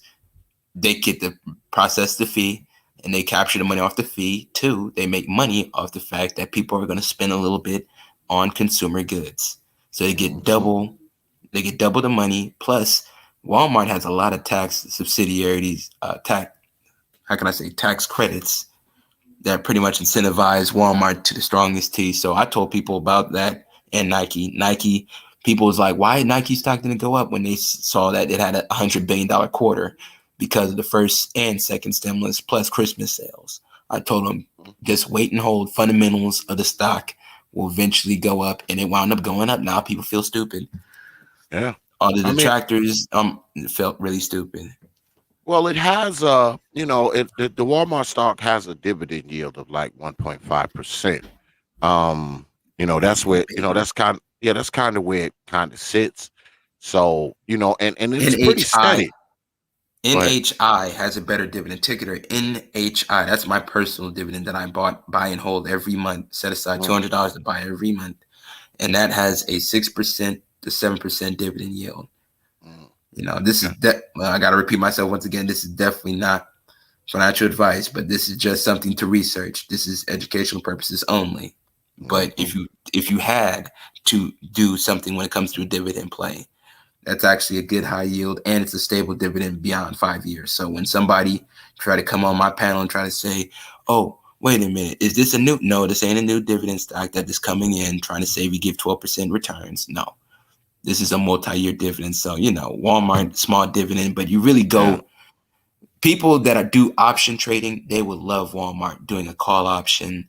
They pretty much got money set aside. So, another thing, I also look at a lot of political figures' stock portfolio to figure out what monies that may get funding on the back end. Kamala Harris has a call option on Tesla for $900. So that means she is literally taking out debt to bet on the stock going $900. So right now it ranges around $650. Tesla range $650 a share. She bought a call option for $1 million in value with a strike price, meaning that it's going to end in February of 2022. So that means that they're going to give them probably all the tax credits, all the tax subsidiaries, any type of political pool that they need to be able to make sure that their investment is protected. That's why I look at political heads, because they're going to make sure that their political investment is protected. There's this one stock that Nancy Pelosi, her son Paul Pelosi Jr., St. George's Mining Company, ticker SXOOF. That's pretty much a long-term hold for me. That's pretty much in the situation of this lithium green energy stuff. They try to get you and me to drive EV trucks, so you'll see how that works. Yeah. I mean, the reason why, I talk about this stuff, because, I talk about this stuff to people, in real life, out of YouTube. And I think that, there's a lot of, because me, I got into stocks when I was younger, because my old man, he fucked with them. I started buying stocks when I was like 28, and like I said, I mean, when I was like 28, I started, I got interested in it. And when I was buying the stocks, like I said, I was like, oh yeah, maybe I have them, for my grandchildren, but always in the back of my mind, I was like, shit, I'm gonna do a goddamn cash out, goddamn it, if shit goes wrong. But it never, I never got to the point where I had to just, dump, the stocks. So I've had them for like 20 some odd years, man. I've bought and sell and, here and there, but, I've held on to these stocks for a long time. Like I said, when I bought them, Walmart is actually trying to get me to sell my shit. They've been trying to get me to sell my shit for the past 7 years. Yeah, 6 or 7 years. Whoa. They've been trying to get me to sell it to them, but fuck no, I'm keeping it, you motherfuckers. Because somehow they find me before I even let my finance guy know where I am. I get these letters, from, oh, we're interesting. Are you interested in selling this, sir? But no, absolutely not. Absolutely not. I'm not selling shit. All right. Maybe my kids and my grandkids, they might try to sell it once I'm dead, but I'm not, no, I'm not doing that. I'm holding. I've been advised to hold, Walmart. I've been advised to hold. Well, Walmart is a long-term hold anyway. Yeah, it's going up. More stimulus, dude. If we, man. Any potential stimulus that comes, like, that boosts it up where you can fuck around. Plus, you could get loans against your stock portfolio. Since you got Walmart, it's a blue chip stock, so you can be able to get loans, and that's a non-taxable event because loans are not taxable because loans are not income. I knew. That's how I'm planning on buying my building for old ass women. God damn it. God damn it. Get them old biddies up in there, once they get to be 50, 60, they done hit the wall and slowly sliding down it. They're gonna need a place to stay. They're too old to shake their ass and have dudes get money and shit. That usually start happening around 40. So, once they get to be 50, they can come on and X got a nice little 300 square foot apartment for you to live in, grandma. Yeah, I got one for you. I'm telling you. In the next few years, man, I'm gonna try to purchase me a building. I'm gonna try to get a building. It's just that I want to do this other shit now, cause the building that I have, like for my shop, I lease that. I don't own the building. Where my shop is, I don't own it. I lease that building. So, I mean, I want to get a bigger building for that. All right. I want to get a bigger building for my business because I have to expand it because I've got like way too much shit. So I don't know if I'm going to buy a building because we're in the process of looking for a bigger building for the shop right now. I don't know if I want to buy one or, just continue a lease. If I can get a decent lease, I may continue to lease it because depending on where it is, I don't know if I'm going to be there permanently, because my business has moved. We've moved twice since I've been in North Carolina. I've moved it twice. So I'm willing to go to where the money is, because I don't have a problem uprooting. If I think that more money is going to come in on another side of town, I will uproot. I will have the lease for X amount of time, and when that lease is out, guess what? I will uproot that shit and put it somewhere where there's more money coming in, where there's more shopping centers, where they're building up apartments and all that kind of shit. I don't have a problem doing that. Absolutely not. But I know at some point I'm have to go ahead and settle down and just buy a building at some point. I got a lot of irons in the fire, man. I want another rental property. I want to I want to get a bigger building for my shop.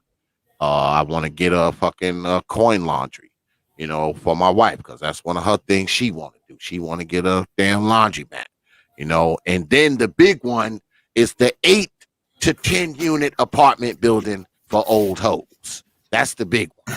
Yeah, that's the big one. Yeah, that's the big one. Funny. That's funny. Asset based lending, man. I'm telling you, asset based loan. Get you an asset based loan.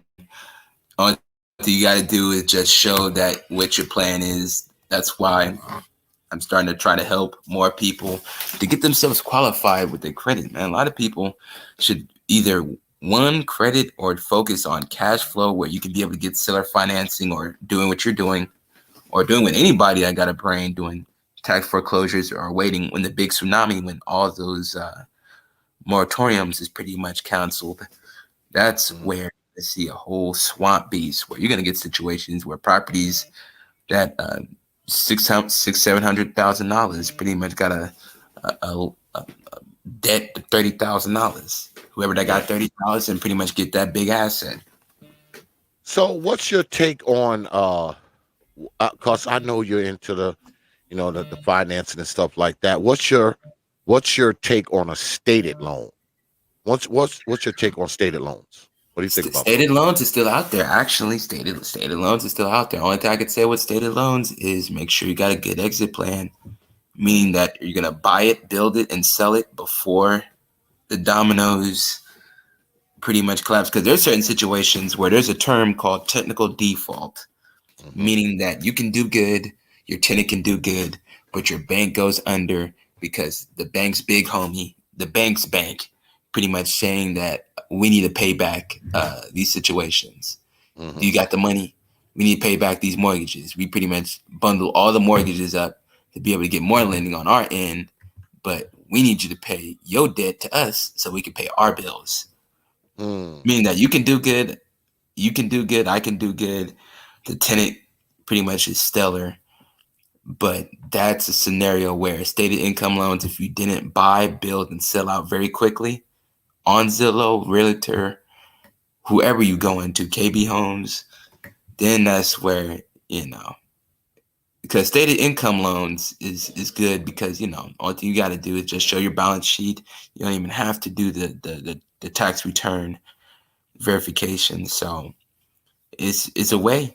It's definitely a way. Asset-based lenders. So really asset-based lenders can be a private lender, someone that either has a lot of money or a cash buyer. So I tell people how to find cash buyers for their property deals.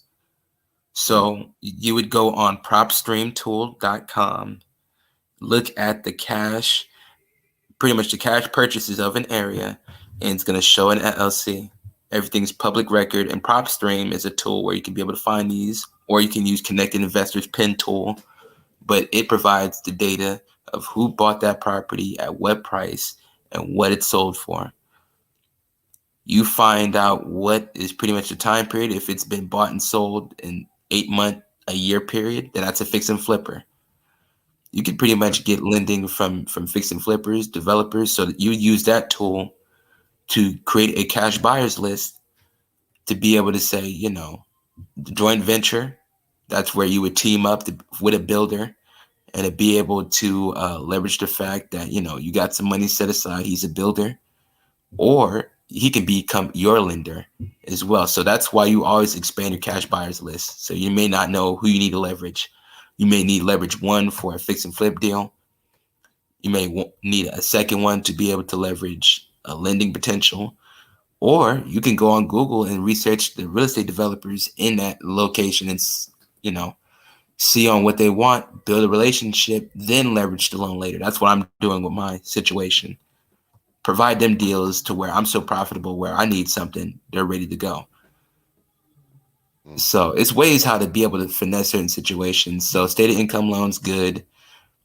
Just have an exit plan. You said quick meaning what? Meaning how much time? What would you consider quick? Buy, build, sell. Not buy, build, hold on a stated income loan. No. Yeah. Okay. So the time period of 8 months to 2 years. Around that time period. Hurry up, get in, get it done, and then get the hell out. That's the plan. Yes, please. Yes, please. Okay, that makes sense. Let me ask you something, brother Jonathan, and this has nothing to do with finance. And how old are you, brother? How old are you? 25. You're 25. Let me ask you another. 18. Yeah, I can tell you've been at it a while. Let me ask you something. I want to ask your opinion on something. How come more young fellas like yourself aren't talking this kind of stuff? The stuff you're talking. I mean, because the way you're going, by the time you're my age, you'd be a fucking millionaire, I would imagine. So, I mean, because I'm not even a goddamn millionaire and I own a fucking business. So, why do you think brothers your age aren't talking this kind of stuff? Why do you think?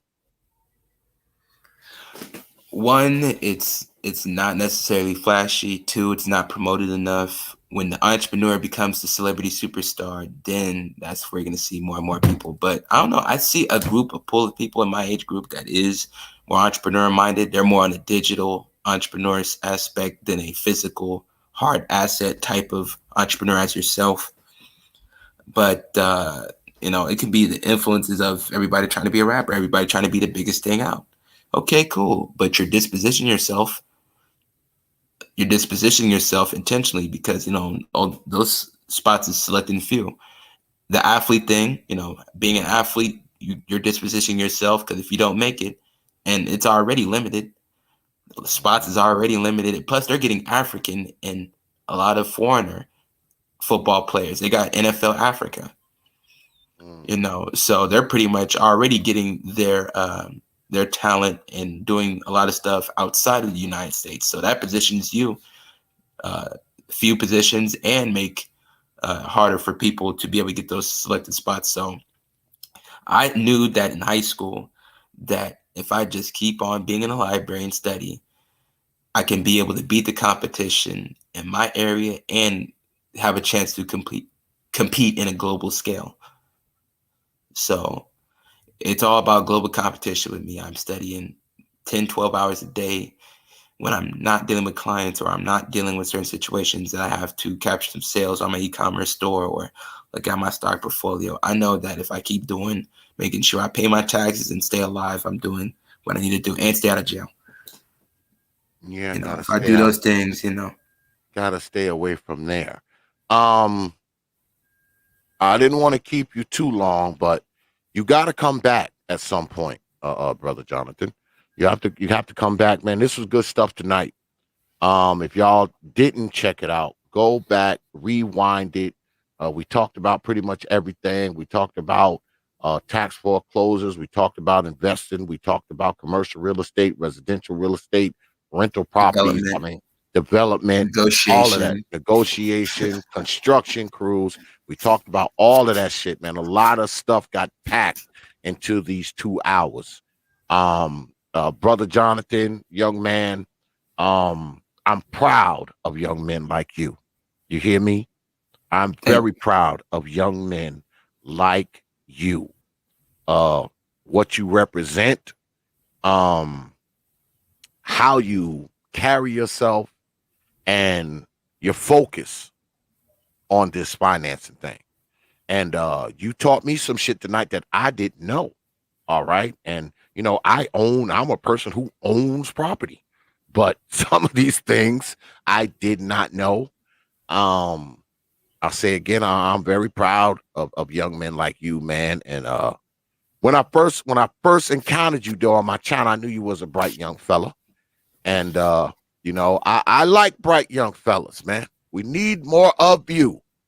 We need more of you bright young fellas who have a goal. Y'all have a mission. Y'all have ambition, man. And y'all are heading for it, man. Y'all ain't fucking around. You ain't smoking crack. You ain't spending all your time smoking weed and chasing hoes and all that kind of nonsense.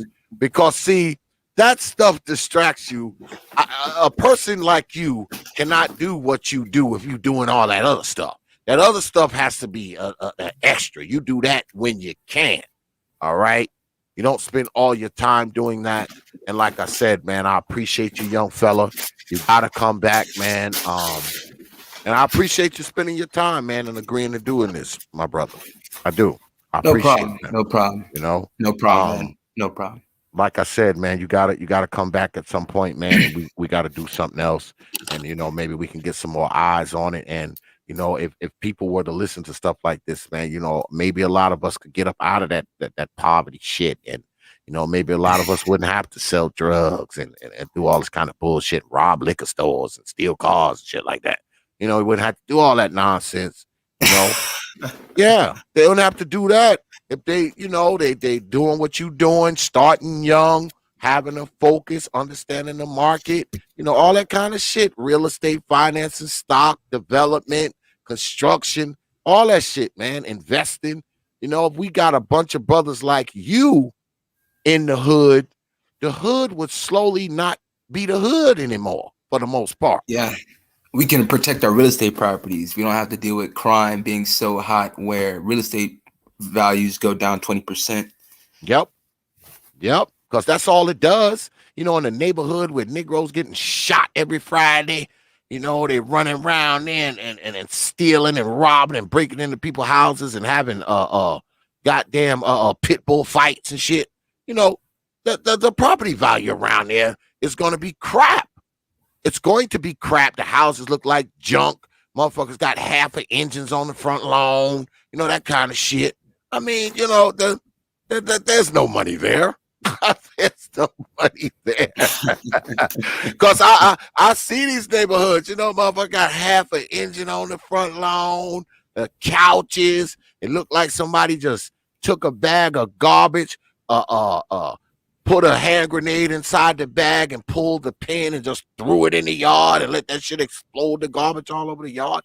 I mean, the property values around there isn't going to be nothing. It's nothing. Even if the house is in decent shape and it's a decent looking property, I mean, it ain't going to go for much, man, if you got a bad grass or no grass. Like I said, half of cars. You got car hoods on the front lawn and, just enough garbage to fill up 5 garbage cans, just kind of blowing around the place. I mean, Newport boxes and dirty diapers and shit all over the place. I mean, that shit looks bad.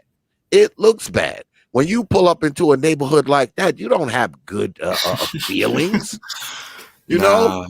You don't have good feelings. You don't. You pull up and you're like, what the hell? Because I know some people who live in the hood, and every now and then, they need a damn ride or something. I got to go pick their black ass up. And I pull up in there, man. You see these damn houses, garbage all in the front yard, motherfucking. These motherfuckers got transmissions on the lawn. That kind of shit, man. Garbage all over the place, diapers, fucking Newport boxes and shit. Just like the place is all littered. There's garbage in the street and shit. I mean, man, I'm glad I didn't buy that house, man. I'm glad I didn't because something in me. And the crazy thing is, somebody was saying, "Oh, well, we can always just do." No, man, fuck that. If I live in a neighborhood where, if I got a house somewhere, because what if that was my house already? I would be pissed. Motherfuckers broke the windows, kicked the fucking door in. They fucking squatting in there. Motherfuckers had stole some of the fucking copper and shit off the boiler. I'm like, man, if this was my house, I would be pissed. All right, I'd be pissed. So, you can't have your stuff, man, somewhere where, if it happened to be there empty, you got to worry about Negroes breaking into it, stealing the copper, squatting in it. I mean, come on, man. Come on. That's why, man, shit. When I saw that shit, I was like, nope, I don't want nothing to do with this shit. Nothing at all. Because it's too close to stupid ass freaking Negroes. And I put money into this shit, get it fixed up, and do all this shit. Next thing you know, these niggas is in here and done broken hands, smoking crack, and stealing the copper and the aluminum shit out of here, and having freaking crack, having turned the shit into a trap house. If you don't get someone in there immediately to live, and if it's that kind of area, who's gonna want to come live in there? Who's gonna come live in? Who's gonna want to come live in there? And, they do the demographics on it and check, what the crime rate and shit is around there. No one's going to want to come live in there. And to be honest with you, I don't think I want, because of course you can get somebody to live in there, some of the Negroes who are just like the Negroes who done kicked the door in and squatting. Of course you can get some of them in there. But guess what? When they leave out, your damn property is going to be destroyed.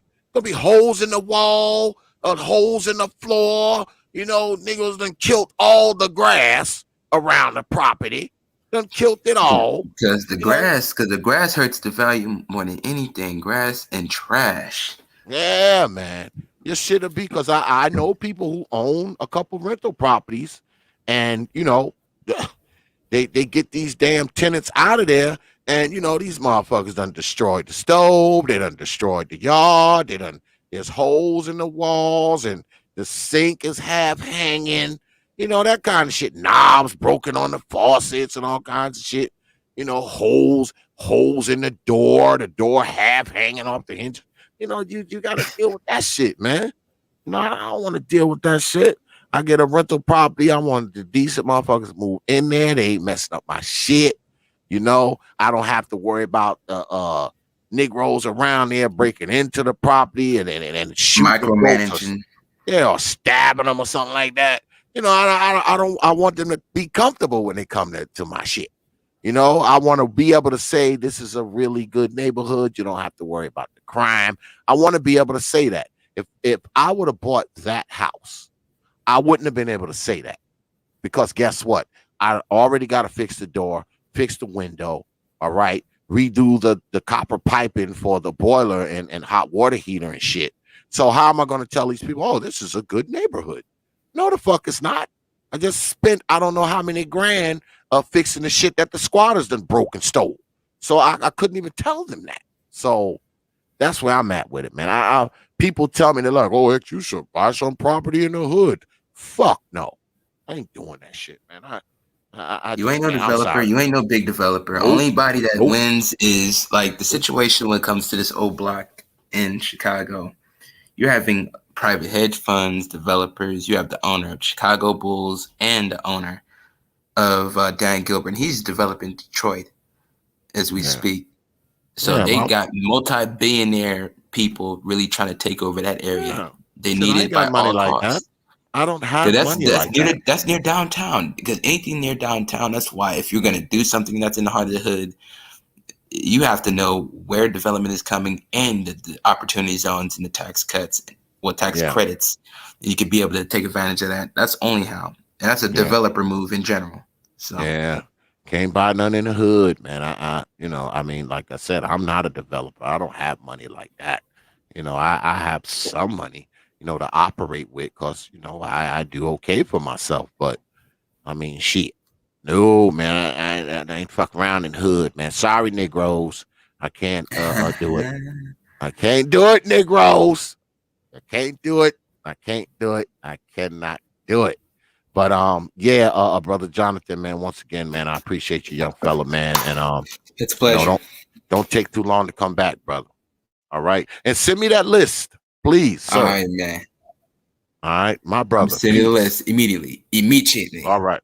Yes, please, sir. Just got off the line with brother Jonathan. Y'all need to go down there and check brother Jonathan out. As a matter of fact, let me see what brother Jonathan's channel is.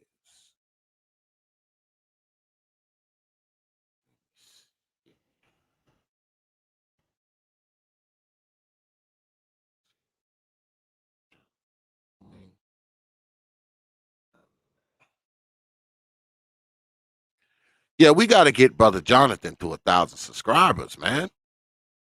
We got to get brother Jonathan numbers up, man. We gotta get brother Jonathan numbers up around here, man. Matter of fact, let me do this right here. Let me do this right here. Yeah, man, y'all need to go down there, man. Check out brother Jonathan's channel. Matter of fact, look at me telling y'all to do something. Let my ass subscribe. You still watching? Look, brother Jonathan, I'm subscribing to your shit right now. I'm subscribing to your shit right now, brother Jonathan. Just did it. Y'all need to get down there, man. Check out brother Jonathan, Real Deal Financial. I just subscribed. Let me hit the bell too. Get down there, subscribe, hit the bell, because this is good shit here. Just look at look what he talks about. Business open panel, business open panel, business open panel, business open panel, business open panel. Flipping phones, electronic business. A phone flipping, open business panel. Monday business panel, Sunday business panel.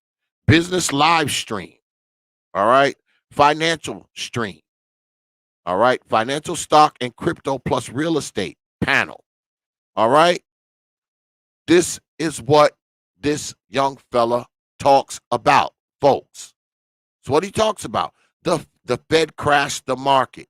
Will the stock market crash? Top stocks to buy before third stimulus. Best stocks to buy in 2021. The weed penny stocks to buy 2021. Texas real estate panel. Plan to invest your stimulus check. Stimulus will increase the stock market. Financial stream open panel. Stocks, real estate, credit. Stock market and crypto market. Strategies to profit from a stock market. Real estate panel. Stock market recap. Real estate market. Financial stream open panel. Will the market crash open panel? This is what this young fella talks about, man. This is what he talks about. That's all he talks about. That's all he talks about. His finances, real estate, stock, investing, development. I wish that there were 10 more freaking goddamn panels like this. All right? Come on. As a matter of fact, the next time he go live, I'll probably have my black ass down there, because I just now subscribed. Y'all need to go down there. Do the same. All right? Do the same. All right? Do the same. Check him out, because the young fella talks good stuff, man. And guess what? If you follow some of his advice, who knows, man? You might fuck around and be a millionaire. All right? Because this young fella here, by the time he's probably like 35, 40 years old, this young fella's going to be a millionaire. He's going to be a millionaire. While y'all still down in grandma fucking cellar, all right, playing fucking Call of Duty, you know, driving grandma car, eating grandma food, burning grandma lights, running grandma water, and on grandma's internet with a computer that grandma bought, he's going to be a fucking millionaire. So I implore you folks, especially you young fellas, I implore you, man, to get on down there, man, and check out Brother Jonathan, man, because Brother Jonathan talks good shit, and all he talks is finances, all right? Something that people cry and whine and talk about what we don't got. So you need to get on down there and subscribe. I believe in practicing what I preach because I fucking subscribed just now. I can't believe I wasn't subscribed to Brother Jonathan's channel, but now I am. All right. Get on down there, subscribe to the brother. All right. Show him some support. I'm going to be checking in on Brother Jonathan. I want to see how fast he gets to 1,000. All right. And I'm going to be shouting him out from time to time. I'm going to try to get Brother Jonathan's numbers up so he can get at least to a stack. You know, he need to be at a stack, straight jacket. No ifs, ands, or buts about it. I appreciate the young brother, and I'm proud of him. I'm proud of that young fella. But we're going to go ahead and get out of here. I appreciate everybody who stuck around. This was good stuff tonight, man. Brother Jonathan's link is in the chat. Go ahead, hit him up if you so desire. I will go ahead and, as a matter of fact, I will put it in there a couple times myself.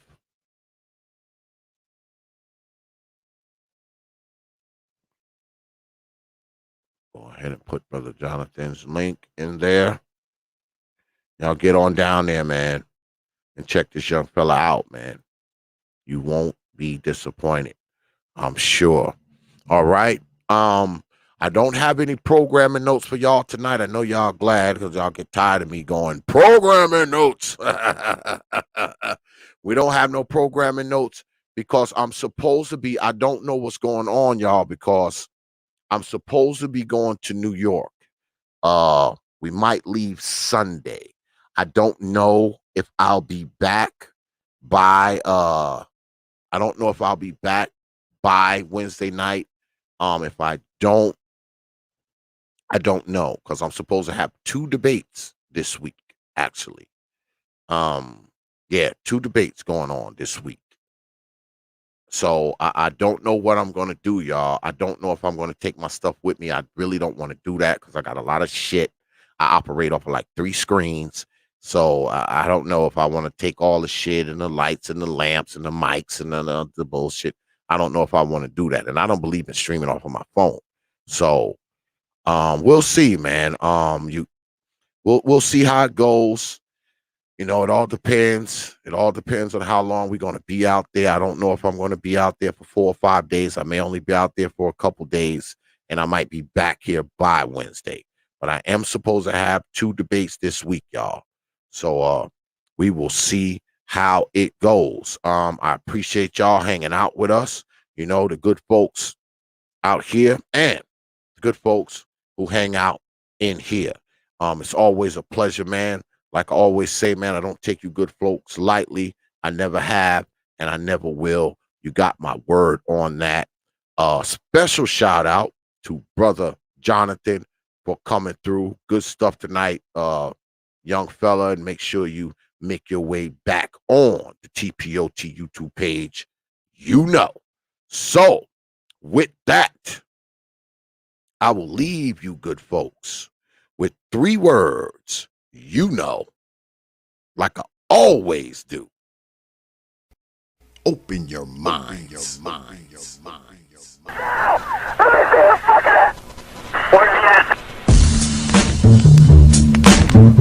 of power, hours of power, hours of power, hours of power, hours of power.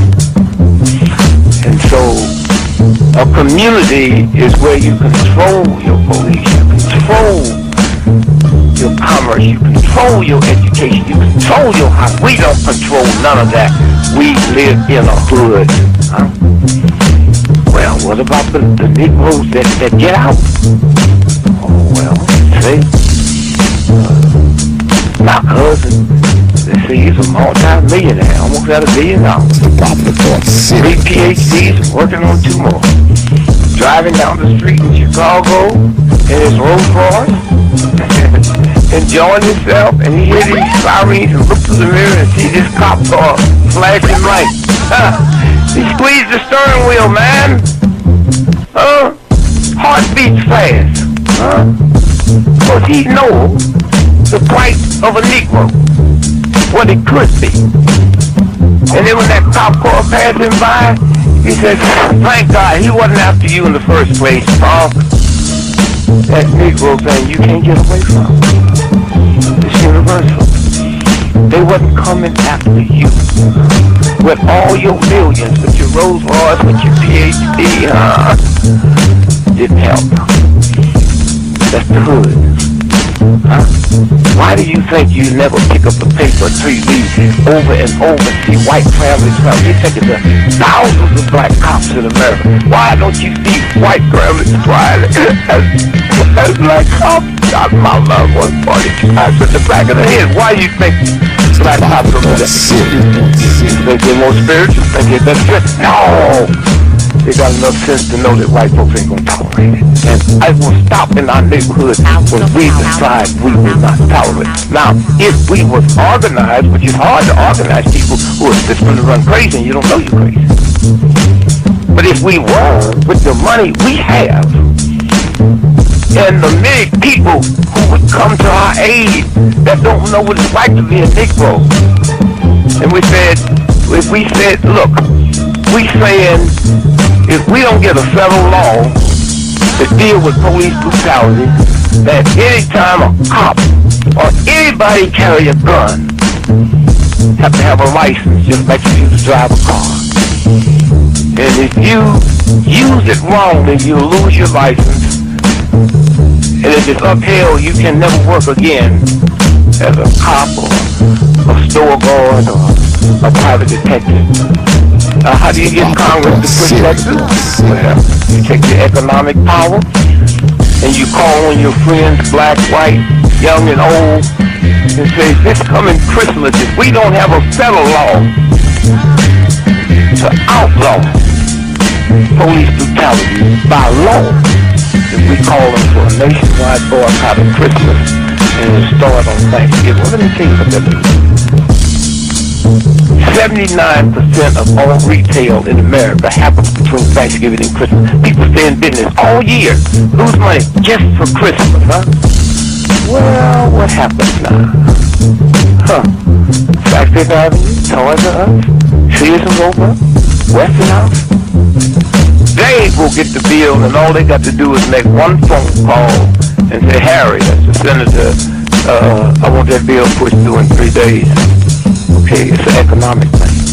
It's that simple. But we have the power, but the system has wiped us out so bad. Hours of power. Hours of power. Hours of power. Van Sanders, Lincoln 6. Go ahead. Clear suspect down, 10-4. That's 10-4. The officer's code 4. We have one suspect that's been shot. Open your mind.